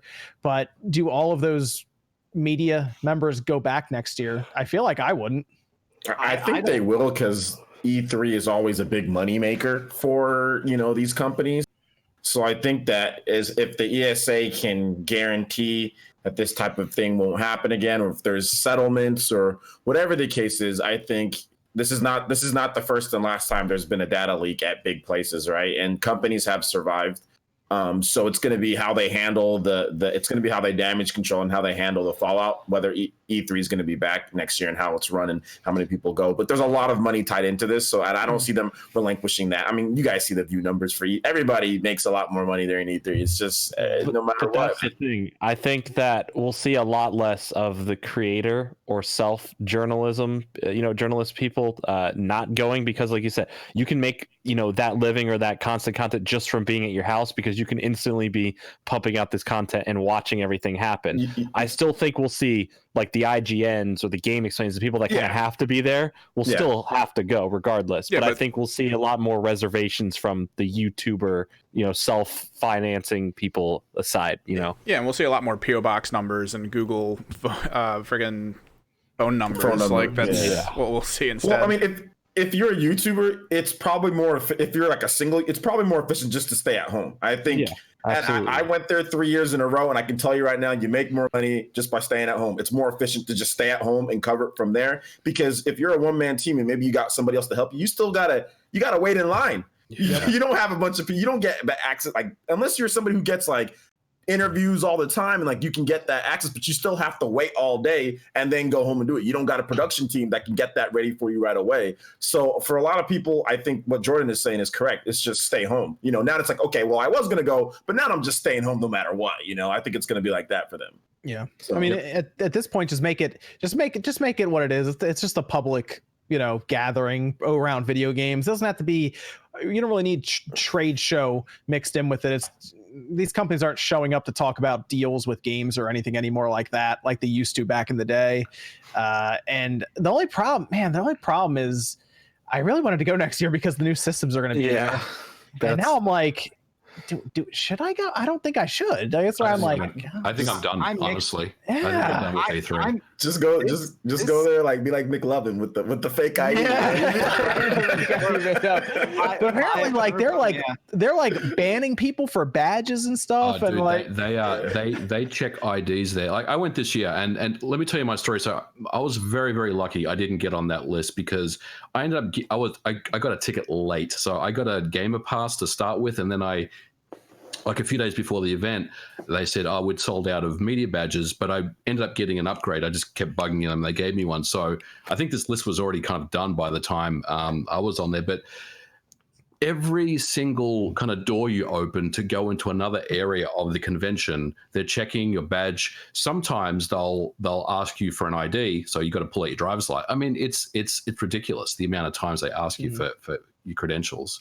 Here's what I think has to happen. I think at this point, PAX needs to really step in and just take advantage. Make PAX East where we see the new consoles, mostly because it's very close to me compared to E3. Yeah, do that. You may be joking, but that'd be a very smart idea. Like I go to PAX South. I live really close to PAX South, which is considered like the indie gaming one. Yeah. And this year, Sony was there showing off the first gameplay demo ever of Days Gone. I think that people are probably already looking like makes PAX great again. I mean, think about it. We have so we expect the new systems out next holiday, right? PAX East is going to happen. PAX South and PAX South West is in January, and then we'll have PAX East. Then PAX West is in August, September. It's like PAX always right at the end. Well, why not just take the PS5, show it at the PlayStation Experience, and then say, hey guys, we're touring PAX because we have like a 3 convention deal with them. We're going to take the PS5 to those places. We're going to skip E3 again because it's E3, and then we'll launch it in the holiday. Sony was right. There's a reason they skipped this year. Like, does Sony really need to go back at this point? Like, are they really going to make a whole effort to go back? Sony was like, look, man, we got Ridge Racer in the back. We're not getting doxxed. Let's get out of here. You can't get doxxed if you don't show up, right? Dude, I'm telling you, man. They'll have Max go up on, that's high IQ right there. They'll have Max go up on stage and announce Ridge Racer. Okay, guys, how do you feel about racing? I can't help but think they're going to take the year off next year and reassess everything and then come back to the following what's interesting is they also a lot of people from Mixer were on that list. Yeah. And I kind of wonder if Microsoft takes exception to that and is like, wait, Ninja was on the list?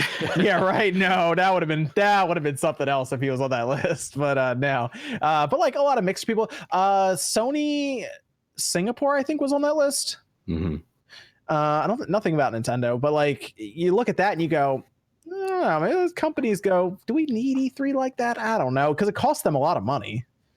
Yeah, Nintendo doesn't even show up. They just give digital presentations. They don't need to do anything. They do the big booth and everything. That costs them a lot of money. Yeah, but they don't have to rent. They don't have to pay for the space to do a whole presentation. Oh yeah, I get what you're saying. I've heard the prices even for some of the little GameSpot or IGN booths. Even those are like thousands of. Well, that's why I wanted Nate. That's why I wanted Nate here, because he knows how much some of that stuff costs. I don't think he can say it though. I'm not sure if he's allowed to say. I know some of the prices, but I don't know if he's allowed to say that. I know some of that stuff. Dude, some of that stuff's millions. Like we're talking a lot of money, dude, for some of those spots.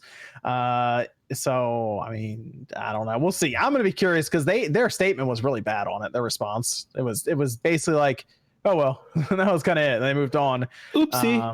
I mean, yeah. So we'll see. It's gonna be a developing come story. there. I think there's going to be another announcement by them. I think they'll come back with an update probably early next week on. Yeah, because it happened over the weekends. They got to get together with lawyers. They got to get together with all kinds of people and put out an actual like, this is what we're gonna do, kind of thing. So.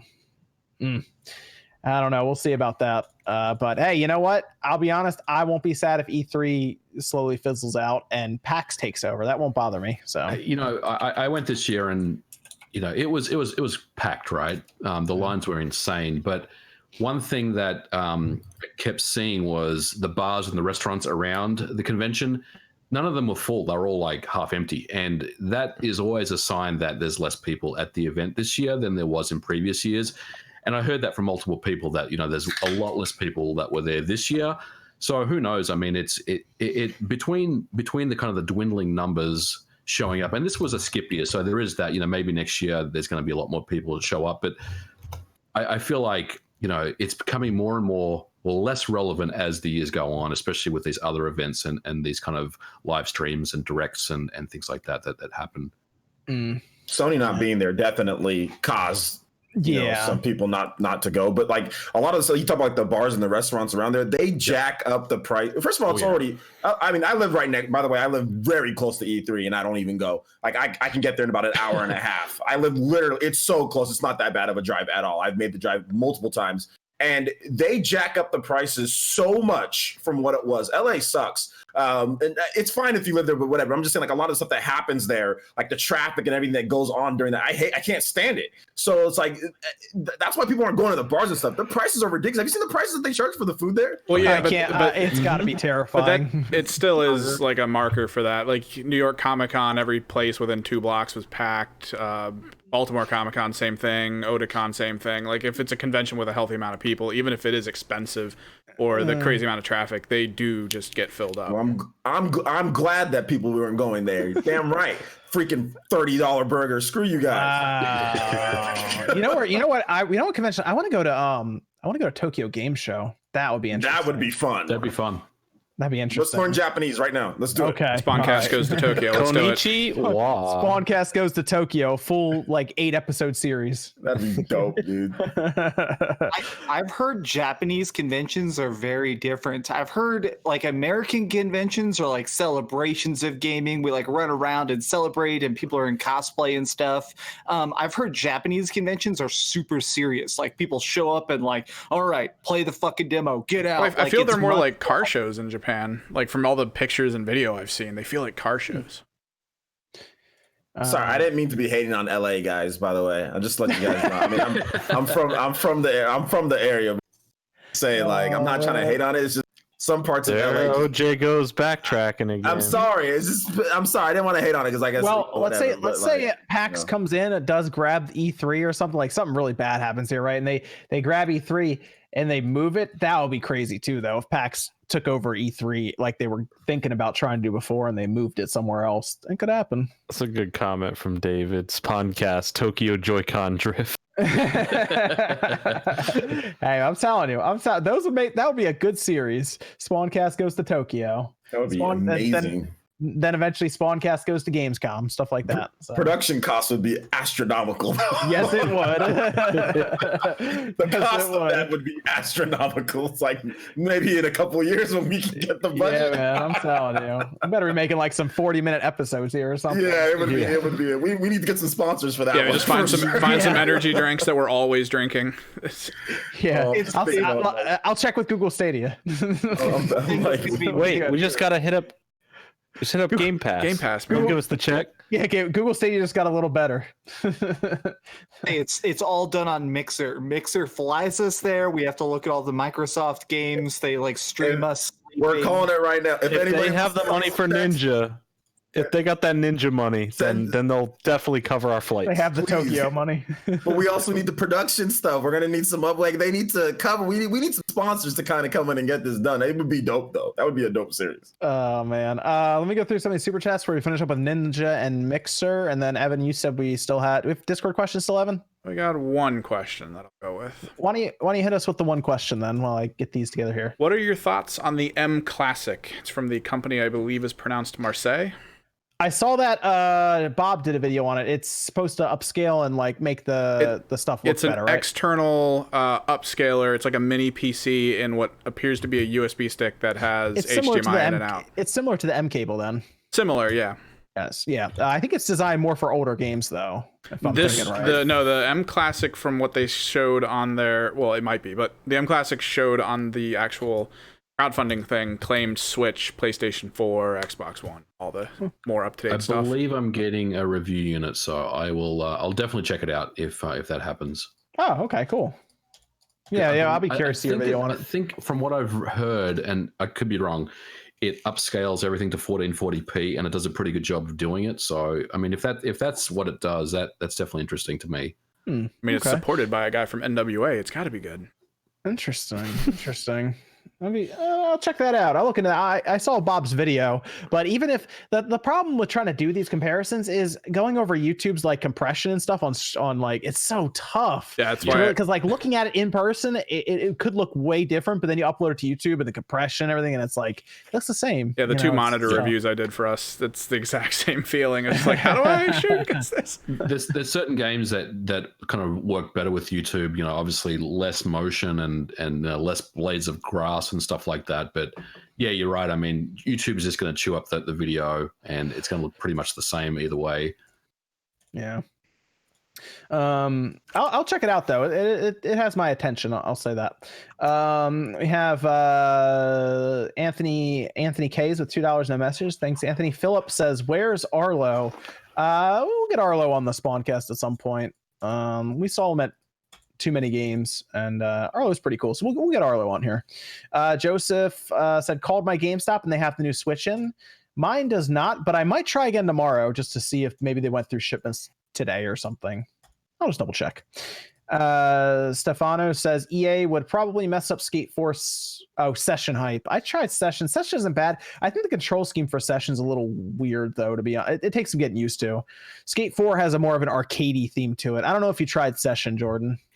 I have not yet. Okay. Session is more simulation, I would say, than Skate 4. Skate 4 is more arcadey, but yeah. we need Skate 4. Got to bring back the one that puts the board between the two analog sticks and you actually have to use it with your fingers. Remember that one? I never PlayStation. It was on the PlayStation 2. Was on the PlayStation 2, right? Yeah, because you can actually get the board and put it on the analog sticks, right? If I'm thinking right. I think I remember they had an accessory for that. It sounds epic. I know. Sounds video worthy over there, Jordan. I tried Session out. I didn't care for it. You're right. It was too simulation. You use like the bumpers to like push or something. You control basically each foot with a different stick, I think, Jordan. So it's a little weird. I don't know. It was off a little bit. John, no message, $1. Thanks, John. Jar says people also said IGN was done after Musin. E3 is okay. I think the idea with that is IGN could point to what was basically one employee, whereas this was the actual ESA leaking thousands of people's information. So it is a much larger deal. I'm not saying any of the people who are on there, but there were some fairly larger people on there.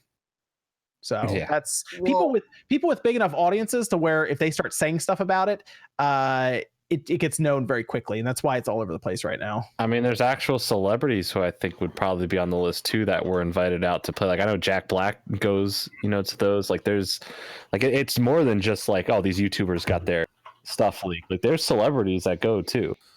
Like a lot of people don't realize the rumor is that E3 has been losing money over the course of the last couple of years. And let's just put this on the table. A lot of events lose money. A lot of conventions don't really make a profit.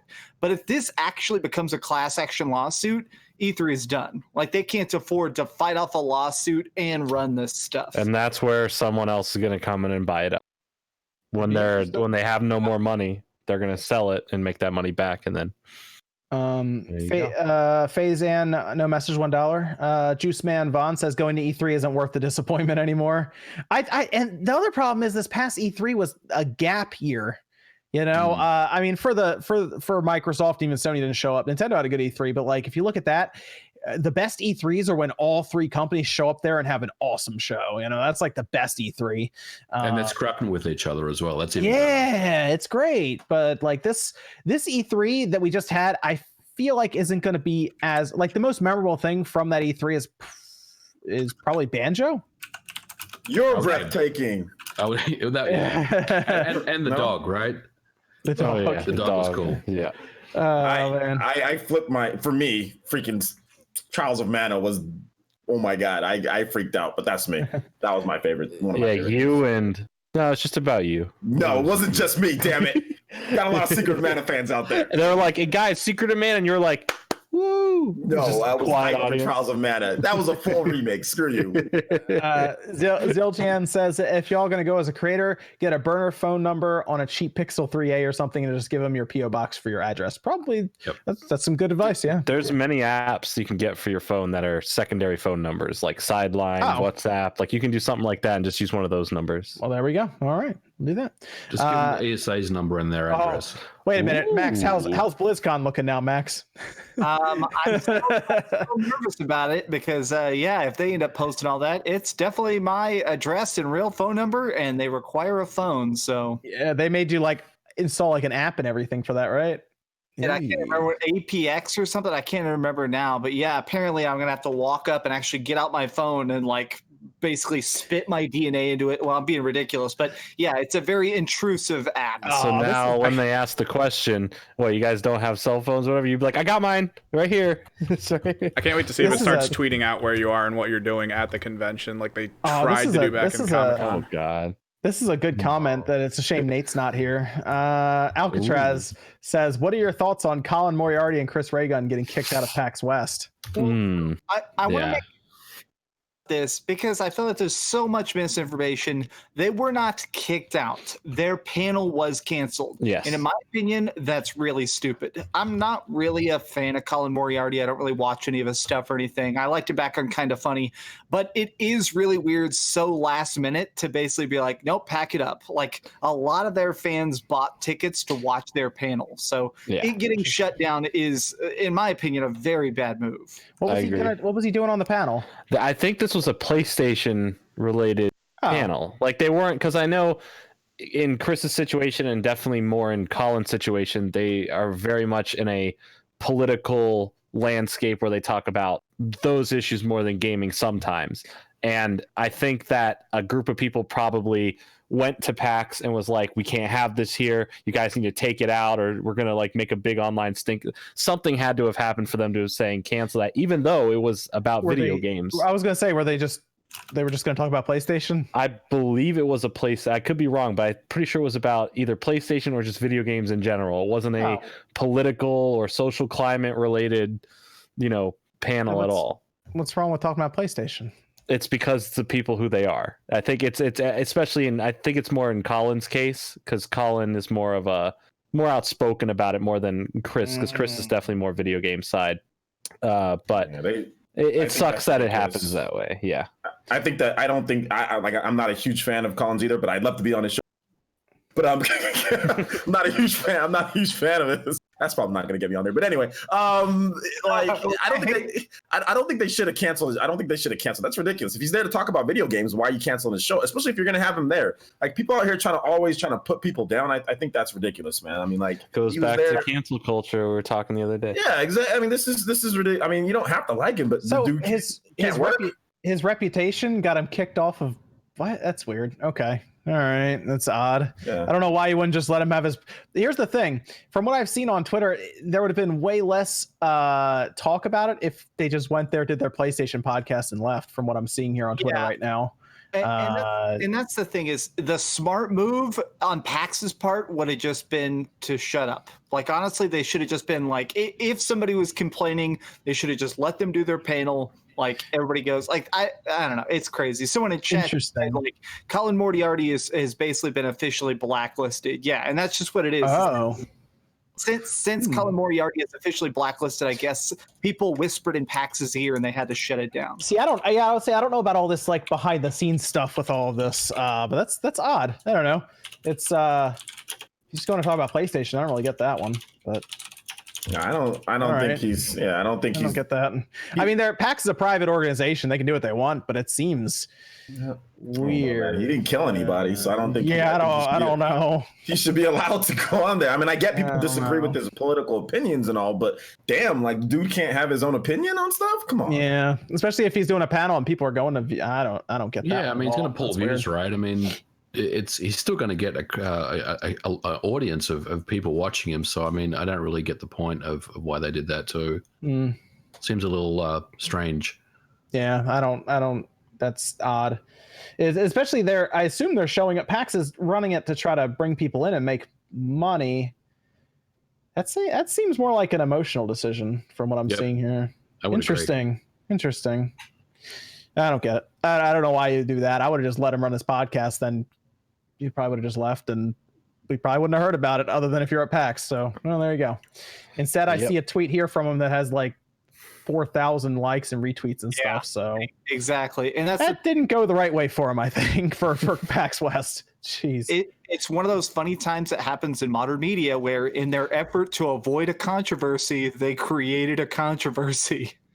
Yeah. Must have been some pretty high people up though that stopped this from happening. You know? Apparently, man. I see here he asked for a response from them and they didn't give him. Okay, they didn't give him one. Yeah. Okay. I guess they didn't want to answer why that happened. I guess somebody said something. Yeah. Well, that's a shame. Okay. For the people who wanted to go and see them, I guess there. Clearly, he has fans with his Patreon and everything here. So, okay. Evan Reeves says the ESA is the game industry's trade association. E3 is how they make most of their money. Does the game industry need the ESA anymore? Probably. You know what? Probably not as much as they think they do. Nintendo and Sony and Microsoft feel like they have to be a part of it when they probably don't. I don't think. I mean, we see what they do. They don't do much, the ESA. So I don't know why these companies give them a lot of money every year to be a part of it. So. It's expensive, man, to go to E3, and you know, Sony clearly, I mean, they didn't need them this year, and they're doing just fine. So you know, maybe this is the beginning of something larger to come. Brooks Look says best cheap Switch game. Cheap. Neon Chrome is a co-op twin stick shooter where basically everybody in the entire world is dead except for this one tower. Basically, global warming has destroyed everything except for this one building, and you are playing a person who has hacked into the security robots. Every time you turn on the game, you get a randomized character and have to try and fight your way to the top of the tower. It's single player or it's co-op. It usually is on sale for like $3. Neon Chrome. I've put about 100 hours into it. I would say go get a Golf Story. Yeah, that's and that one's physical too at Best Buy. So if you want to go there and try to find a physical version at Best Buy, you can do that. I would also say there's a game called Graceful Explosion Machine, which is pretty good too. That's about $12 for that game, and it's a lot of fun. They have leaderboards. It uses HD Rumble really well. Especially if you're playing handheld mode, it feels great. Graceful Explosion Machine, love that game. I'm going to say virtual racing. I love virtual racing. A player split screen, man. Let's go. Yeah. Handheld. Let's do it. Call that the Shang Long mode right there. God, it's so fun. It's so funny looking. Oh, man. Play that on the Switch Lite. Yeah, dude, I'm telling you. Finally, gaming at its peak. You hand that controller to an ant next to you at the 5.5 inch screen. Oh man, that's great. Turbo Jesse says, "Love the new setup, guys. Rip Hangouts. Rip Hangouts." Faison says, "I pre-ordered Trials of Mana." All right. He was backing me up when I said that. I was hyped for Trials of Mana. There you go. Oh, okay. Then Eric Popovich came in with $2. No message. Thanks, Eric. So let's finish up with Ninja going to Mixer. OJ, you live stream more than any of us, probably all of us combined, actually. What are your thoughts on Mixer right now? My thoughts on Mixer is that it was a good play. I've been messing around with Mixer myself. I think the tools are very good for streaming. They do have high bit rates and everything, but that's because they don't have as many people on the platform. So if this brings a lot more people, will those bit rates be fluctuated? It would have to be, depending. But for right now, it's probably the highest quality that you can watch in terms of bit rate. People that are even lower end, because Twitch delegates bit rate. YouTube doesn't, but Twitch does. So you're not always going to have the best quality options and everything on Twitch, depending on your channel and everything like that. So right now, Mixer's, it's pretty good. It's going pretty good, and I think they're doing a good job with it. With Ninja going over to Mixer, I think that this was a huge move for Mixer. Obviously, and I think, John, you were talking about, elaborate a little, but setting up for Halo, because a lot of people don't know, but Ninja used to be a professional Halo player, right? So this could be a big, almost like signing of an athlete to play for your team, right? Yeah. And to get people to come to wherever your stadium or whatever to watch you, because he's going to bring in thousands upon millions of unique viewers every single month. Mark my words. And if that combines with the next Xbox and Halo Infinite, that's going to be that's going to be worth the people are speculating 50 million. I don't know if he got paid 50 million. I don't That's think a lot of money if he got paid 50 million. He hinted himself at more than 20 million a year. There was a reporter, I think it's the is it the Verge? One of the reporters there said they heard 50 million. And that is obscene. Here's what I would say. What I think that maybe could it reach up to that? I'm not 50 million a year, but 50 million total. Could it be stock options? Could it be subscriptions? Incentives, incentives. I think it's that. Is it 50 million? Here's 50 million. Okay, you know what I'm saying? And run around. I don't think it's that, but I think it's stock. I think it's incentives. I think it's stuff like that. But it's just like signing an athlete, essentially. And if it does pay off, the payoff is going to be Halo Infinite's going to be the next Fortnite or whatever the case is. Or Halo Infinite's going to be close to that, 73,000 people watching him yesterday? Which is good, but it needs to, in my opinion, and I've been doing streaming, for a while. I think, and obviously that's a lot of people, but I think he needs to have around maybe 200,000 people watching him or so for this to really kind of. It needs to be a minimum 6 digit. They probably are looking for because that was his first one. He's still pulling people in. They're probably looking for something to release that he then streams. And I'm thinking Master Chief Collection, specifically Halo Reach, because he was actually a big Halo Reach player back in the day.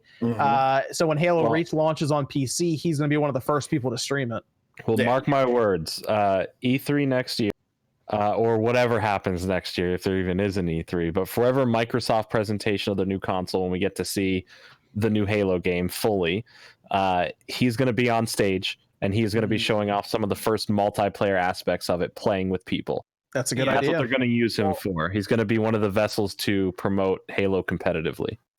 So I guarantee you, the main rumor I've heard from people who are much more in the know than I am is it sounds like they probably paid him like 20 million up front and then like another 20 million in stock. And the reason that's important is because now this dude is going to play every major Halo game, because anytime he does anything Microsoft related, he gets his stock going up. So I guarantee you, man, all of a sudden that man is going to be the poster boy for Halo 6. He's a Microsoft employee. Let's make no.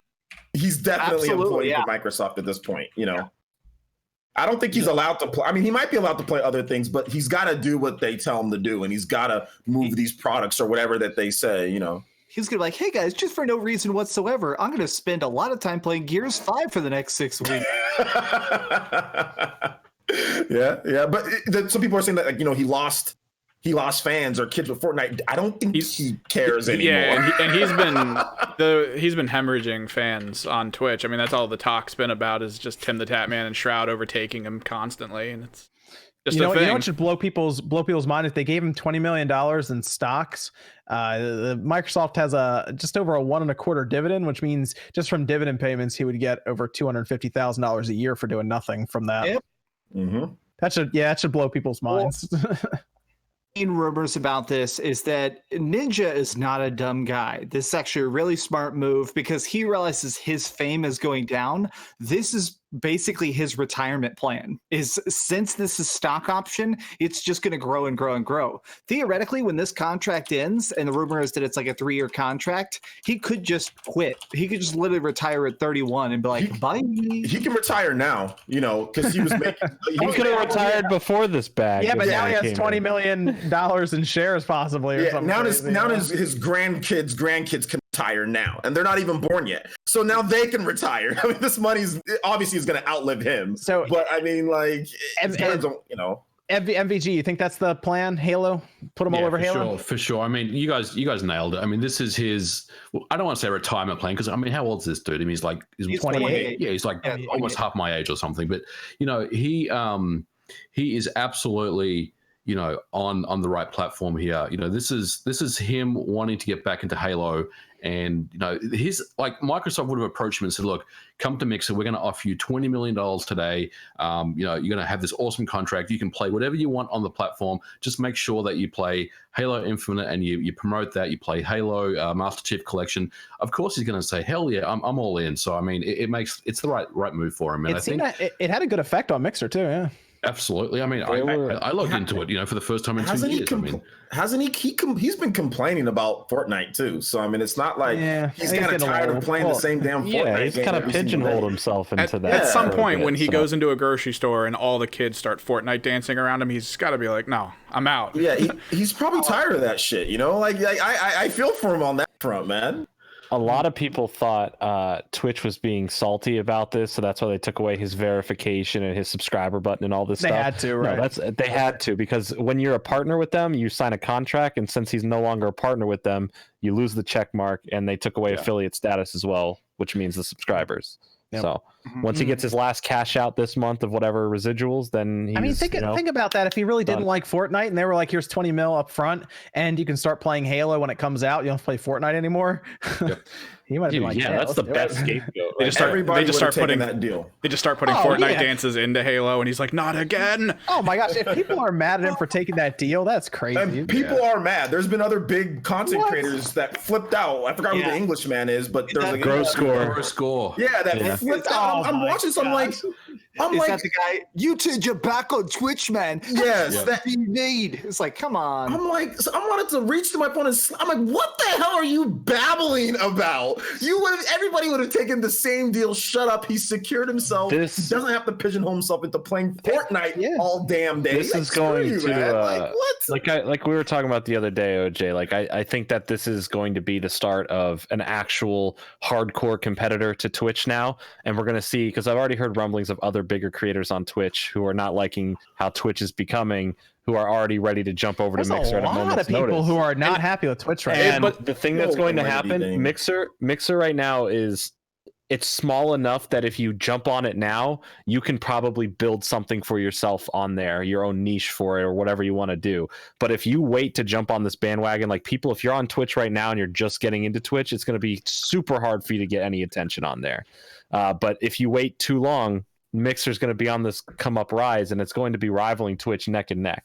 So this is just the start. And you can multi-stream. So I'd rather take that bag first, though. Do you guys think? Let me get that ninja bag. War, though. That's what I'm wondering. Is he going to play Gears of War? I bet he does. Yeah. I bet they give it to him early so he can train to actually be good at it before he starts playing live. If I'm Microsoft and he's not playing Gears of War, that's a problem. That's not required for him to play something like that. What were you saying? Evan? About which part? Were you saying something about Twitch? Well, I mean, everyone's talking right now about how Mixer has like certain benefits over Twitch, how they have certain better things. That changes with people. So they're like, oh, it's less toxic. All right. Everything's less toxic until there's more people going to it. And especially most Twitch people noticed heavily when the Fortnite community grew heavily on Twitch. That's when a lot of the toxicity and the trolls came in. And now that's being moved to Mixer. So that's going to be an interesting thing to see that community grow that way. It's interesting. This move is good, but their prior move, which I think a lot of us forgot, apparently there was a short period of time where they tried to offer other people on Twitch to come over to them, and they would pay, I think, double their subs up to $1,300 or something to try to get them to start streaming with them. That didn't happen. Like, no one cared about that. So that's why I guess they went back to the drawing board and they were like, get the truck. Get the Yeah. truck. We're back this truck up to Briggs. his house. Briggs, baby. I'm telling you, man. Yeah. So it's I think it's gonna be interesting how they handle the influx of people that want to all of a sudden start streaming on Mixer, because the management on Twitch is always called into question. Well, yeah, So- that's where it really comes down, because if you look at the Mixer rules, they're strict as hell, like really strict, to the point where, like, if you're a female streamer and or anyone really, and your camera's close up to you, you need to see clothing straps to make sure that they know you're wearing clothing. Like, that's a Are you thing. telling me? Are you telling me that I can't mod an Xbox 360 on Mixer? Probably not. Are you telling me that I can't stream naked? Is that what you're telling me? Well, you can't do that anywhere anyway, unless you go to other sites. You have to go to other sites. You can't. Are you telling me I can't throw a cat over my head naked? Well, you could do that on, like, I don't know, other sites. Through Mixer. I'm not. The one thing that's gonna be interesting about Mixer is I feel like Microsoft doesn't like. I just feel like Twitch. The reason that people point out that they favor certain streamers over others is because they feel like they have to, take advantage of all the donations and all the money that they can make. I wonder with how Microsoft is growing Mixer so slowly, if they even really care as much about like having people just literally sit there on camera and get donations through that. Like, I wonder if they just don't care as much about that as they do the long game of having, these big faces playing games and stuff on there. Yeah, because that is their question. That is the question. Beyond Ninja, their flagship channel is just a radio station with live music. No one's on it. No one's doing anything. The top art streaming channel, which is my interest, is actually the same thing. It's a guy just streaming video replays of people creating art. That's it. He's not even there. Dude, it sounds like Evan, you should go stream some artwork on Mixer and see what happens. While the iron's hot. To the 20 people watching it across 2 channels, because just like Twitch, they haven't figured out how to deal with IRL But streams. that's the thing. Mixer's so young right now. It's like if people just show up to that section, you're there by default, and they're like, let's see what he's drawing. It's Mixer's just too young right now for anyone to really gauge which way it's going to go. But honestly, it might be worth it for people to even restream, just dual stream, just to see what happens on Mixer. Because you never know. You were talking about doing it, right, for the show? Yeah, I think we're gonna do that for now the I gotta look Spawncast. into it and figure it out. It's gonna be nuts. Yeah. So We're we'll do Mixer Mixer boys and now. we'll do Mixer and YouTube. I think that would that'd Microsoft be just worth keeps it. giving us checks. Game Pass, now Mixer. This is great. So we actually are about to rename the show. This is our official announcement. This is the Mixer Cast, and The Mixer unfortunately, we have to rename all the old shows. Yeah, right. It'll be interesting. We'll try it though, and people can see what they think of it on there as well, because they have the whole like rewards system and all that fun stuff you can do. So we'll see. We'll play around with it. If people are just rebroadcasting stuff on Mixer, then what's to say it's like, while we're not doing a live Spawncast throughout the week, you're just replaying all the 121 other episodes just That's on true. repeat. They've never seen it. They don't Exactly. know. It's brand new content for Mixer. Dude, yeah, make And they're just listening to it. They're like, man, that Switch is gonna be awesome. I was gonna say, what you could do is you could just have a loop that just plays a random playlist of all your teardowns. You could just call it the teardown. Oh, see, now we're getting somewhere here. Now we're getting somewhere. Gotta make it clear that you're not gonna interact with chat at all. I wonder if Ninja is one of a few more that are going to be announced over the next few months. It's Ooh, possible. I can guarantee you that is correct. There will be They're more gonna people from they're gonna Twitch get some. They're getting somebody. They're probably gonna get a couple other people. I've heard rumblings. I've heard people kind of teasing it. I think there's going to be some other pretty big names who are people on Twitch that don't really like Twitch right now that are going to be getting some checks. I feel like there's a Casey lot of Tron those going people. over. It'll be interesting. We'll see. We'll see. I think Mixer's the big one, and now those other people might be like, maybe we should do that. If Ninja did it, maybe we can do it too. So we'll see. But that is the Spawncast for tonight, episode 122. Thanks to MVG for joining us. Where can they find you, man? You can find me on Twitter at modernvintageg, and everywhere else, just search for Modern Vintage Gamer, you'll find me. And Monday, I have a video coming out about old school Nintendo NES stuff, so that will be interesting. And I'll be at the Long Island Retro Expo this weekend, starting Friday. And I got a panel on Saturday at 5 o'clock, so if you're in the area, check out the LI Retro. I didn't want to miss this one on Streamlabs from Jeff Burns. Said Adam Korlick, who was one of the first guys on the M Cable, reviewed the M Classic. Short answer: M Cable does a straight pass through, everything 480i and below. M Classic does some work on 480i Nothing below that. Okay. M Cable tries to get to 1080. Classic gets to 1440, like you were saying, MVG. So it sounds like it might, if it does some work at 480i, we might have some older systems that might be able to work with that a bit better. So interesting stuff there. Okay, thanks, Jeff. Well, I think you'll see MVG pop up with a review. So we'll see. I'm gonna be curious about that one. Definitely. And then OJ, where can they find you, man? Yeah, you guys can find me right here on YouTube, just Player Essence. Also on Twitter at Player Essence. I got a lot of cool stuff coming up for this week. Cool live streams planned for talk about Astral Chain and also more. We're going to get into some of the older RPGs, classic ones that we like. So like Chrono Trigger and stuff like that. So we're going to have some old school stuff on the channel this week. And I'm giving away a copy of Astral Chain too. So if you want to have a chance to win a copy of Astral Chain, which the winner will be picked a week before the game comes out, so August 23rd. So you don't have to buy it. So like whoever wins, you don't have to go out there and buy the game or pre-order it.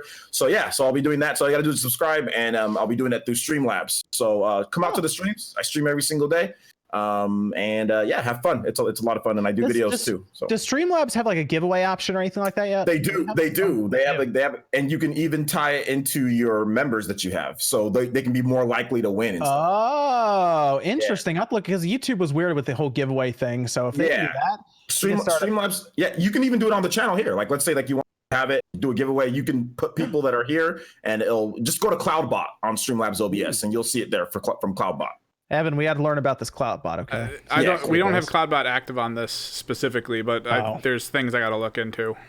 Okay. Yeah, if you ever need anything, I can always help you guys. Okay, out. Maybe we'll do some more maybe we'll just giveaways again. I was scared off from giveaways because YouTube went crazy for a minute on it. So we can come back to doing some fun giveaways for the people watching on Spawncast and everything. Mm-hmm. Maybe we'll give away a new game or something. It's super easy, and for your members, they might give them a better chance to win and stuff like that. So it's actually pretty cool. Cool. Okay. We'll look into that. I think that'll make the show even more fun. We did that one time. I think it was during the 100th episode where we gave away a bunch of codes. Mm-hmm. So something like that could be fun. We'll look into that to make it a bit more streamlined as well. What about Jordan? Where can they find you, man? You guys can find me on my channels, just Jordan Fringe. If you like anything Pokemon, I open up Pokemon cards. I explain Pokemon lore.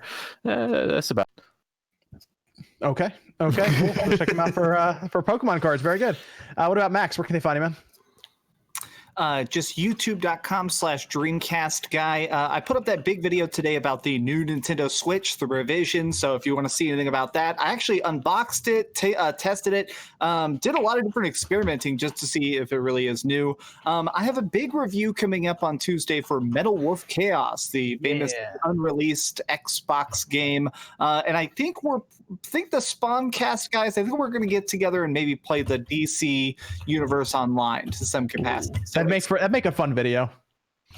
I know. I want to test it out, and I want to do a review thing, but I feel like if we run around as a squad, we can pound down the bad guys faster. So we could do a full gameplay video, man, where we're all together play. I think people would have fun watching that. 4-man dungeons, some duos, it could be good. Yeah, we had like an hour of gameplay, cut it down to like 12 or 13 minutes or something, and have like all the running count. That could be fun. I think people would enjoy that. Question: When's Metal Wolf Chaos releasing? It comes out Tuesday, I think, and I get to release my video Tuesday. They gave it to me like 2 weeks early, and it's one of those weird things where I can talk about it when it's out. August 6th. Yep, PC, PS4, and Xbox One. I'm gonna pick it up that day. I guess on the Xbox One, but that's done by Devolver. Yeah, Devolver Digital's doing it. Yeah, cool, interesting. And then Evan, where can they find you, man? I'll just follow my Twitter. If I'm gonna do anything, I usually announce it there. I usually stream just randomly throughout the week, so there's no set schedule. It's just whenever I have time. Evan's about to take his talents to Mixer. We'll try the Mixer thing for like a minute, and probably not like it. Because anywhere I go, it's not gonna be good anyway. So Evan's gonna take his talents, man. I'm telling you, to Microsoft. It's all Trick with $2 saying love the show, guys. Thanks, Trick. Yes, it's gonna be interesting with Mixer. We'll look into it though, with the restream or something, just to see if we can take over Mixer with the podcast. But that's a show for tonight. Thanks to everyone joining us. Thanks for everyone who stopped by to watch, and we'll be back here next Saturday night, 9 p.m. Eastern Time. Hopefully, with Sean back, because we gotta get those Pro Controller impressions. He needs to do a review. I want to do waiting for that video. 2019 review. Yeah, seriously. I want it to be 40 minutes. Honestly, I want it to be the most intensive. Like, now, as the controller dies in my hands, I realize, is life worth living? My gosh. I bet it's still in the box, man. I bet it's just I agree. I don't think he's used I'm it. sure it is, yeah. not in the actual package box, not like the actual box. Just still on his doorstep. He's just like looking at it through the window. He'll make a video on it. He'll put it right back in the box, and that's about it. Avedon Smith with $5. Great episode tonight, guys. Thanks, Avedon. Appreciate it. And that's going to do it here. Evan, you want to close us out? We'll see you guys next Saturday night, 9 p.m. Eastern time. Later.